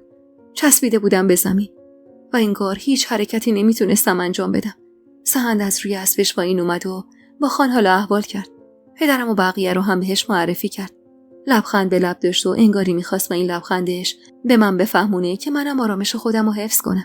اما من ایستاده بودم و فقط با وحشت به آقا جانم نگاه میکردم. از اسب پیاده شد و به سمت خان رفت. خانم چقدر گرم از اون استقبال کرد. رستم بلافاصله از اسب پیاده شد و به سمتم اومد. خودم آماده سیلیش کرده بودم، اما به محض اینکه نزدیکم اومد با مهربونی و من حال احوال کرد و ابراز دلتنگی، اما نگاه نگرانش از تیر رأس من خارج نموند. سهندم سری به سمتم اومد و ابراز دلتنگی کرد و منو که از ترس یخ کرده بودم در آغوش گرفت و گفت: به خدا چیزی نیست مروارید، فقط آروم باش. آقا جان قصد دعوا نداره. نمیخواد خان و بقیه متوجه بشن که چه اتفاقاتی بین ما افتاده. تظاهر کن همه چیز خوبه. های آبروی خانواده‌مون در میونه مروارید. فقط تظاهر کن لطفاً. و در حالی که داشت منو از آغوشش جدا میکرد لب زد و دوباره گفت: منو هم ببخش آبجی. مجبور شدم. به خدا مجبور شدم. داشتم به حرفاش فکر میکردم، اما اونقدر هول شده بودم که نمیفهمیدم چی میگه. اما با اون که خیلی حالم بد بود و اصلا نمیفهمیدم چی میگه، متوجه پارگی کنار لبش شدم که وقتی صحبت میکرد خودشو بیشتر نشون میداد. وحشت زده چشم دوختم به صورتش، اما اون صورتشو ازم برگردون. رستم دستمو با آرومی گرفت و در حالی که سعی داشت منو با خودش همراه کنه آروم لب زد: من کنارتم، نترس. فقط تظاهر کن همه چیز خوبه. حرفی نزدم و دنبالش راه افتادم و اونم منو پیش پدرم برد. پدرم هم به ظاهر از دیدنم خوشحال شده بود، اما فقط من بودم که خشم توی نگاهش رو میخوندم. دستام یخ زده بود و با سقلمه‌ای که رستم به پهلوم زد دستای پدرم رو تو دستم فشردم و جلوی مردم دستشو بوسیدم و با صدای لرزونی خوش آمد گفتم. پدرم سعی داشت جلوی جمعیتی که به استقبالمون اومده بودن وانمود کنه که از دیدنم خیلی خوشحاله و حسابی دلتنگمه، اما من شوکه بودم و اگه سهند و رستم دو طرفم نایستاده بودن قطعا نقش زمین میشدم. اون لحظه هزار تا فکر به ذهنم اومد. آخه چرا سهند جامالو داده بود؟ باورم نمیشد. سهندی که همیشه همراه من بود و اونقدر خودشو با آتیش زده بود تا منو فراری بده، چرا این کارو با من کرده بود؟ با خودم گفتم حتما خانواده عمو فرهادم از جای من مطلع بودن و به زودی سر میرسن. با این افکار قلبم زیر و رو شده بود و دلم میخواست زمینی که روش ایستاده بودم دهن باز میکرد و منو تو خودش میبلید و آثاری ازم باقی نمیمون. خان با روی باز پدرم به چادرش دعوت کرد و پدرم در حالی که با لب خندون دعوتش رو میپذیرفت نگاهی به من انداخت و گفت: دخترم تو هم بیا پیش من. این مدت حسابی دلم برات تنگ شده بود. میخوام یه دل سیر ببینمت. خواستم لب باز کنم حرفی بزنم که خان خندید. خوش به سعادت مروارید خاتون که همچین پدر مهربونی دارن. دخترم چرا ماتت برده؟ بیا تو چادر ما. مگه نمیبینی پدرت چقدر دلتنگته؟ و بلند خندید و پدرمو به چادرش هدایت کرد و گفت: از ذوق دیدار شما شوکه شده. همین که شنید برادرش اومده از ذوقش مشک آب از دستش افتاد و من داشتم به حرفای خان که اصل ماجرا رو نمیدونست و شوکه شدن من رو پای ذوقم میذاش فکر میکردم. اما پدرم کوتابیا نبود و با خنده به خانه اعلام کرد: تا دخترم همرام نیاد داخل نمیشم. رستمم با عجله در حالی که منو به سمت چادر میکشید با خنده‌ای ظاهری رو به خان گفت: بله، خواهرم همین استای خدمت شما و آقا جانم میرسن. و بعد آروم طوری که کسی متوجه نشه زیر گوش من گفت: رستم نمرده که اینجوری شوکه شدی. مراقبتم. هیچی نیست. آقا جان هرچی میگه گوش بده. خواهش میکنم. به ما قول داده اگه آروم باشی و خیال فرار مجدد نداشته باشی کاری بهت نداره. تو رو خدا هیچ کاری نکن، بذار ختم به خیر بشه. آخه با بدبختی رازیش کردیم که کاریت نداشته باشه. هیچ کسی اینجا نباید چیزی بفهمه. وگرنه آبروریزی راه میفته. تظاهر کن که اومدیم دیدنت. وگرنه آبروریزی میشه و معلوم نیست چه اتفاقایی بیفته. به زور سرمو تکون دادم تا خیالش رو راحت کنم که باهاشون همکاری میکنم. اما داشتم به این فکر میکردم که چرا یه دفعه اینجوری شد. من نگاه‌های پدرمو میشناختم و میدونستم که حسابی تلافی فرارم و سرم در میاره. اما چاره‌ای نداشتم. هر دو برادرم ازم خواسته بودن آروم باشم تا این قائله ختم به خیر بشه. واسه همین بهشون اعتماد کردم و همراهشون پشت سر پدرم وارد چادر خان شدیم. پدرم کنار خودش برام جا باز کرد و با خنده و مهربونی ازم خواست که کنارش برم. به سهند و رستم خیره شدم. هر دو با علامت سر ازم خواستن که حرف پدرمو گوش بدم و من با قدمای لرزون کنارش نشستم. بعدم پدرم اشاره کرد که رستم اون طرفم بشینه. در واقع منو بین خودشون دوتا نشون تا یه وقت دوباره فرار نکنم و خودش شروع کرد به خوشو بش کردن با خان. اما من تو اون لحظات دل تو دلم نبود. نگران بودم. نگران خودم و مالک. اگه مالک می اومد و این صحنه رو میدید چی میشد؟ کاش یه جوری باد بهش خبر میرسوند که نیاد. منم دستم به جایی بند نبود که بهش بفهمونم که اینجا خطر تهدیدش میکنه. چون میدونستم احتمال زیاد سهند همه چیز رو با آقا جنم گفته و اون در جریان همکاری مالک با ما هست و این برای اون گرون تموم میشد. تو حال خودم بودم و داشتم دنبال چاره‌ای میگشتم که نگاهم به نگاه سهند گره خورد. چشماش پر از اشک بود و حتی پای چشمش هم رد کمرنگی از کبودی خودنمایی میکرد. میدونستم از پدرم کتک خورده و جیگرم براش آتیش گرفته بود. برادر مظلومم شرمنده نگام میکرد. میدونستم از اینکه همه چیزو گفته چقدر ناراحته. آخه خوب میشناختمش. تا کارد به استخونش نمیرسید حرف نمیزد. مطمئن بودم که اتفاقی افتاده که لب باز کرده. ما تو مبهوت نگاش میکردم که متوجه شدم زیر لب بهم گفت ببخشید. فقط لبخند زدم و چشممو بستم و سرمو تکون دادم، یعنی اشکالی نداره. پدرم در حالی که با خانگرمه صحبت بود اما چهار چشمی ما رو میپایید. سرمو پایین انداختم و به محض اینکه متوجه شدم حواسش به من نیست دوباره به سهند نگاه کردم. اونم نگاهش به من افتاد. لب زدم و اسم مالک رو بردم. اما سهند متوجه نشد و سرشو تکون داد. دوباره لب زدم. این بار که فهمید اونم تکرار کرد و اسم مالک رو با حالت پرسشی به زبون آورد. سرمو به علامت مثبت تکون دادم.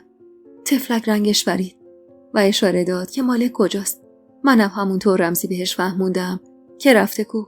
سهند تو فکر رفت و مشخص بود دنبال راه چاره است. یه دفعه از جاش بلند شد که پدرم متوجه شد و نگاهی بهش انداخت. کجا پسر؟ با اجازهتون برای اجابت مزاج میرم. وزیر نگاه‌های پرخشم پدرم از چادر بیرون رفت. میدونستم پدرم جلوی بقیه داره حسابی خودش رو کنترل میکنه. وگرنه محال بود تو این شرایط اجازه بده که سهند لحظه‌ای از جلوی چشماش دور بشه. دعا میکردم فقط که سهند بتونه مالکو خبردار کنه که اون نیاد، چون دیگه با این رنگ پریدگیش مشخص بود که همه چیزو با آقا جانم گفته که مالک با ما همکاری کرده. البته اگرم نمیگفت جای تعجب نداشت، چون اون شب تو خونه حسن آقا برادرش مالک و سهندو دیده بود و بعدم که خسرو اومد و حتما ماجرا لو رفته بود و برادر حسنم همه چیزو با خسرو گفته بود. چند دقیقه گذشت و با لبخند کمرنگی که به لب داشت وارد شد. نگاهمو به نگاهش دوختم. لب زد که حل شد و منم نفس آسوده‌ای کشیدم. نشستن میون اون همه مرد منو معذب کرده بود. واسه همین زیر لب گفتم آقا جان، من خیلی معذبم. اجازه میدید برم بیرون؟ پدرم نگاه پر از خشمگینش رو به هم دوخت و سرش رو پایین آورد و زیر گوشم گفت محاله بذارم از کنارم تکون بخوری. دیگه نمیذارم اینجا بین غریبه ها هم آبرومو ببری. تو روستا و پیش عموزادم بردی، بسه. اینجا دیگه نمیذارم بدنامم کنی. بتمر سر جاتو، نفستو ببر. چشمی گفتم و بی خیال بیرون رفتن شدم. بزرگونه این که وارد شدن پدرم با روی باز با اونا هم خوشو بش کرد و خدا رو شکر اونا هم خستگی مهمونا رو بهونه کردن و زودتر از چادر بیرون رفتن. پدرم اما از خان راجع به مالک پرسید و به عنوان دوست سهند جویای حالش شد و وقتی خان گفت که مالک به کوه رفته پدرم خشمگین به سهند نگاه کرد. طولی نکشید که نهار آماده شد و به چادر آوردن. نهار همون بره‌ای بود که جلوی پای پدرم زمین زده بودن. موقع نهار همسر خان و تورانم حضور داشتن، اما از بیبی حلیمه خبری نبود. من که از اون غذا حتی یه لقمه هم نتونستم بخورم، چون اصلا حال خوشی نداشتم. بعد از نهار پدرم از خان خواست تا چادری برای استراحت به خودش و همراهانش بده که کمی استراحت کنه و بعدش راهی شهر بشن. خانم با روی باز پذیرفت و یکی از چادر رو در اختیارشون قرار داد. ساعتی بعد من و پدرم و برادرم وارد چادر شدیم. پدرم سری گوشه‌های چادر رو انداخت و بلافاصله اومد به سمتم و دست انداخت زیر گلوم و در حالی که فشار میداد با خشم گفت حالا آبروی منو میبری دختر یه نمک به حروم؟ پوستتو میکنم. من همه چیزو میدونم. تو باعث مرگ مرداد شدی. حالا هم با فرار احمقانت آبروی منو پیش عموزادم و کل روستاهای اطراف بردی. به خدا میکشمت مروارید. صبر کن از اینجا بریم بیرون. فقط اینجا دارم آبروداری میکنم که حداقل بین غریبه ها آبرویی برام بمونه. کمرم رو خم کردی دختری چش سفید. حیف که مجبورم فعلا سکوت کنم. حیف که مجبورم برات گردونم امارت. وگرنه میدادم دست خسرو و دیگه هیچ وقتم اسمتو نمی آوردم تا بفهمی تاوان بازی کردم با آبروی دوتا خانواده یعنی چی. با فشاری که پدرم به زیر گلو می آورد و رها هم نمی کرد احساس خفگی شدید داشتم. رستم و سهندم در حال تلاش بودن که بدون اینکه صداشون از چادر بیرون بره اونو از من جدا کنه و هر کدوم یه دست پدرمو گرفته بودن و میکشیدن. رستم گفت آقا جان خفه میشه، ولش کنید. مگه قرار نبود بی سر و صدا از اینجا ببریمش؟ ولی پدرم اصلا به حرفای رستم گوش نمیداد و همچنان فشار می آورد. کیسهند گفت آقا جان مگه شما نگفتید زنده میخواینش؟ تو رو خدا شما رو به جان مادر رهاش کنید. پدرم با شنیدن کلمه جان مادر از زبون سهند حلقه دستش رو زیر گلوم شل کرد و با خشم چش دوخت به سهند و گفت تو دیگه حرف نزن پسر ی احمق. تمام اینا زیر سر تو و اون رفیق هوسبازته. اسمش چی بود؟ آهان مالک. و بعد گلوی منو رها کرد. از شدت فشار به سرفه افتاده بودم. پدرم با نفرت چشم من دوخته بود و بعد انگار چیزی یادش اومده باشه به سمت بیرون قدم برداشت و خطاب به سهند گفت حالا دروغ میگی که مالک اصلا تو ایل نیست و ازش خبر نداری؟ آره، من احمقو بگو که به حرفای تو که یه روده راست نداری اعتماد کردم. و انگشت اشارش رو به حالت تهدیدآمیز به سمتش گرفت و ادامه داد فقط وای به حالت اگه بفهمم اون لحظه که به بهونه مستر رفتی بیرون به گوش اون مرتی که رسونده باشی که به ایل نیاد. اون وقت خودم خفت میکنم. الانم میرم خبر بگیرم ببینم دست گل جدید باز به آب دادی یا نه سهند. فقط دعا کن مالک به ایل برگرده امروز. دعا کن. گوشه چادر رو بالا زد و رو کرد به هر سمون. مظفر و آقلی پشت همین چادر چارچشمی مراقبتونن. وای به حالتون اگه دست از وا خطا کنی. عادتش بود. فقط بلد بود تهدید کنه و قلدری. از چادر که بیرون رفت همونطور رو زمین نشستم و شروع کردم بی صدا اش ریختن. رستم به سمتم اومد و سعی داشت که آرومم کنه. اما مگه من آروم می شدم؟ این چه مصیبتی بود که به سرم اومده بود؟ سهند اما شرمنده یه گوشه ایستاده بود و دستاشو گرفته بود و طرف سرش و زیر لب می گفت ببخش منو مابجی، ببخش منو مروارید. به خدا اگه مجبور نبودم حرفی نمی زدم. رستم شاهده. من مجبور شدم. به کنار لبش که هنوز آثار ضربه روی اون باقی مونده بود نگاه کردم و اشکامو پاک کردم. تو تقصیر نداری داداش. من بختم سیاهه. و بعد گریه کردم و با گریه ادامه دادم. بمیرم که باعث شدم کتک بخوری. هر دو خدا نکنه ای زیر لب گفتن و بینمون سکوت برقرار شد. اما متوجه شدم میخوان حرفی بزنن و انگار میترسن. اشکامو پاک کردم و سالی به هر دوشون نگاه کردم. سهند که اصلا سرشو بلند نمی‌کرد که حتی نگام کنه و وقتی برای بار دهم ازم عذرخواهی کرد و عنوان کرد که مجبور شده پدر رو به ایل بیاره، رستم گفت سهند درست میگه مروارید. تفلک تا کارد به استخونش هم رسید حرفی نزد. اما تو نمیدونی این مدت چی به سر ما اومد. چه دعواهایی که بین دو خانواده به پا نشد. چی به سر خانم جون اومد. با اومدن اسم مادرم تپش قلبم بالا رفت. آخه اون عزیزترین کس من تو دنیا بود.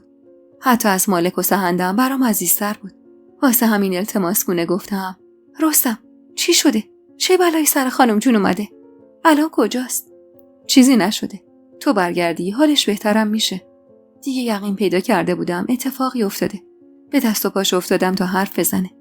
که گفت مروارید اینقدر هول نکن. خانم جون حالش خوبه. گفتم یعنی زنده است؟ سهند اومد کنارم نشست. به خدا زنده است بابجی. اگه نبود که جونشو با آقا جون قسم نمیدادم. حالا چرا هول کردی؟ آروم باش حرف میزنی. الان آقا جون بیاد حرفامون نصفه میمونه ها.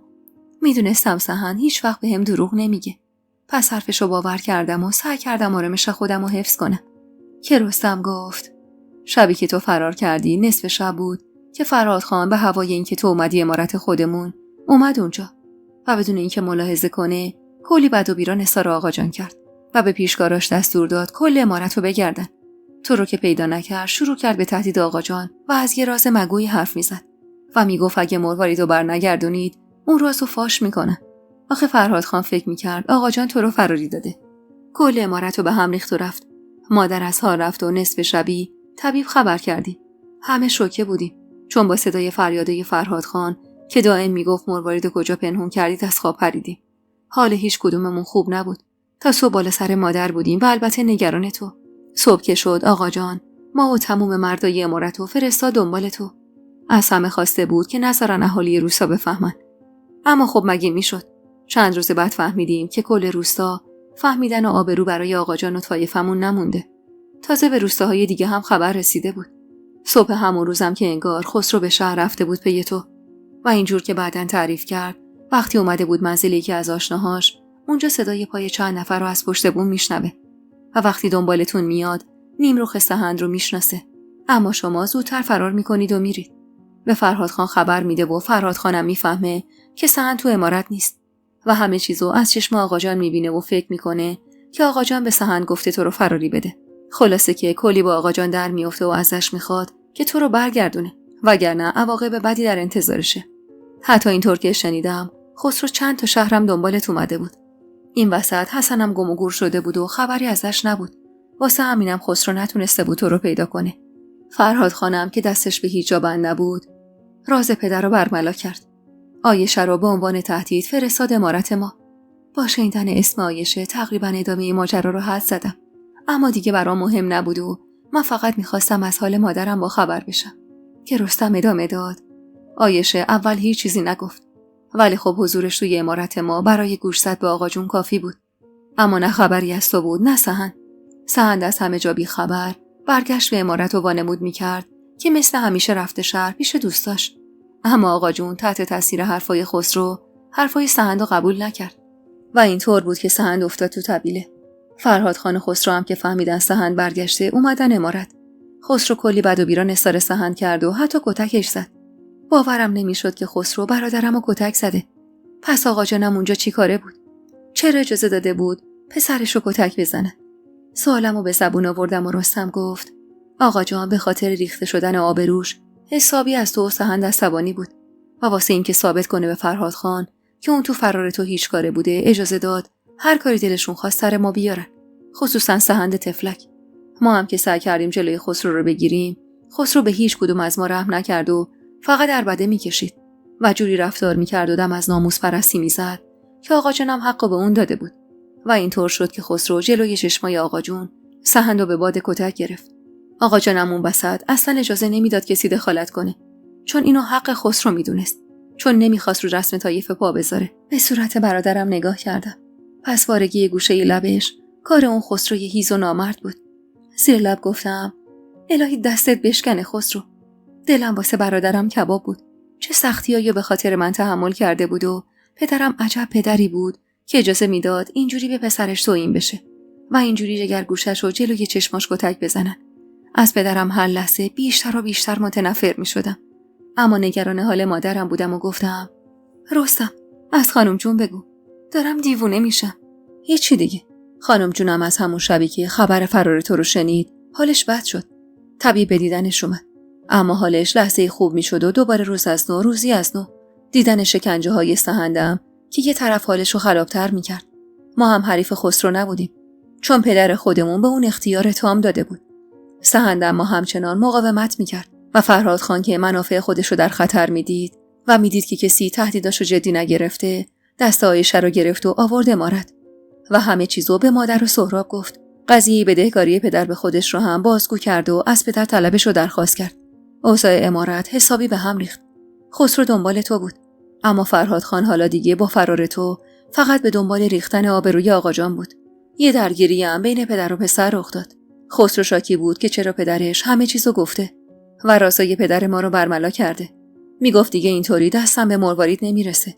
ولی فرهاد خان معتقد بود که دیگه حالا که همه چیزو گفته و تو هم که فرار کردی، پس عروس فراری چون تو رو اصلا نمیخواد. رستم مکسی کرد و شرمنده نگاهی به صورتم انداخت. خواهرم، میدونم تو نمیخواستی آبروریزی کنی. حالا دیگه میدونم چقدر تو اون عمارت سختی کشیدی. اما خب این حرف فرهاد خان بود که دیگه عروس فراری نمیخواست.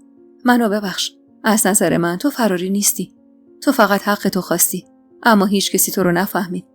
رستم نفس عمیقی کشید و دوباره گفت. فرهاد خان که حالا دیگه خیالش راحت بود که رازای پدر رو فاش کرده، پدر رو تحت فشار قرار داد که اموالش رو پس بگیره و تهدید کرد که بیشتر از این آبروش رو میبره و همینطورم گفته بود که دیگه رفت و آمدی با خانواده ما نخواهد داشت. از خسرو هم خواسته بود زودتر به عمارت خودشون برگرده، اما خسرو که دم از عشق و عاشقی نسبت به تو میزد، دست بردار نبود و مصر را نمیخواست از سهند حرف بکشه. آقا جانم هر چقدر به پای فرهاد خان افتاد که از خیر طلبش بگذره یا کوتاه بیاد، اما فرهاد خان قبول نکرد. آقا جانم که دید هیچ راهی نداره، بنجاق کلی از زمیناشو به فرهاد خان داد تا بیشتر از این آبروریزی نشه. آخه فرهاد خان تو روستا حرفای بدی پشت سر آقا جان زده بود و تهدید کرده بود اگه بدهیشو پرداخت نکنه کاری میکنه که رعیت جماعت از آقا جان حرف شنوی نداشته باشن. آقا جانب چاره‌ای نداشت جز پذیرفتن خواسته‌های فرهاد خان تا بلکه اینطوری بتونه حداقل رعیت و روستا رو دوباره به دست بگیره. فرهاد خان وقتی بیشتر اموالش رو پس گرفت دیگه بی خیال خانواده ما شد. اما خسرو یعبزی دست بردار نبود. اون هیچ چیزی جز تو براش مهم نبود و از اینکه تو قبل از رفتن به سر سفره عقد فرار کرده بودی و یه جورایی اونو پس زده بودی، حسابی غرورش جریحه دار شده بود. اما فرهاد خان پیغام فرستاده بود که اگه خسرو همچنان دنبال تو باشه از خانواده طردش میکنه و گفته بود حتی اگه تو برگردیم اون تو رو به عنوان عروسش قبول نخواهد کرد. و اینطور شد که خسرو خانواده‌ش رو به تو ترجیح داد و گورش رو گم کرد و رفت. اما تو عمارت خودمون همه چیز به هم ریخته بود. حال روز مادر روز به روز بدتر میشد. آخه مادر آبستن بود و بعد از شنیدن قضیه محرمیت پنهونی پدر عایشه فرزندش رو از دست داد. از دست دادن بچه روحیه مادر رو بدتر از اون چیزی که بود کرد و مادر دیگه آقا جانو حتی به اتاقش هم راه نمیداد. هر چقدرم آقا جان براش توضیح میداد قبول نمیکرد. آخه خیلی ازش دلخور بود. به خاطر همه چیز، به خاطر ازدواج اجباری تو و مرداد، به خاطر بدیهیای پنهونیش به فرهاد خان، به خاطر ازدواجش با عایشه و از همه بدتر به خاطر دروغش در مورد سهراب. آخه نمیدونم اینو میدونی یا نه. هرچند بعیده بدونی. چون اینطوری که سهند میگفت تو به این موضوع اشاره نکرده بودی. با وحشت گفتم چه موضوعی؟ این که مادر سهراب کسی دیگه است؟ نه، اونو که میدونم میدونی. اما یه چیزی این وسط بود که باورپذیر نبود. اونم اینه دوستای عزیز و مهربونم، یک دنیا ممنونم که تا پایان این قسمت همراه هم بودید و خوشحال میشم اگه نظراتتون رو در مورد این قسمت توی کامنت ها با ما به اشتراک بذارید.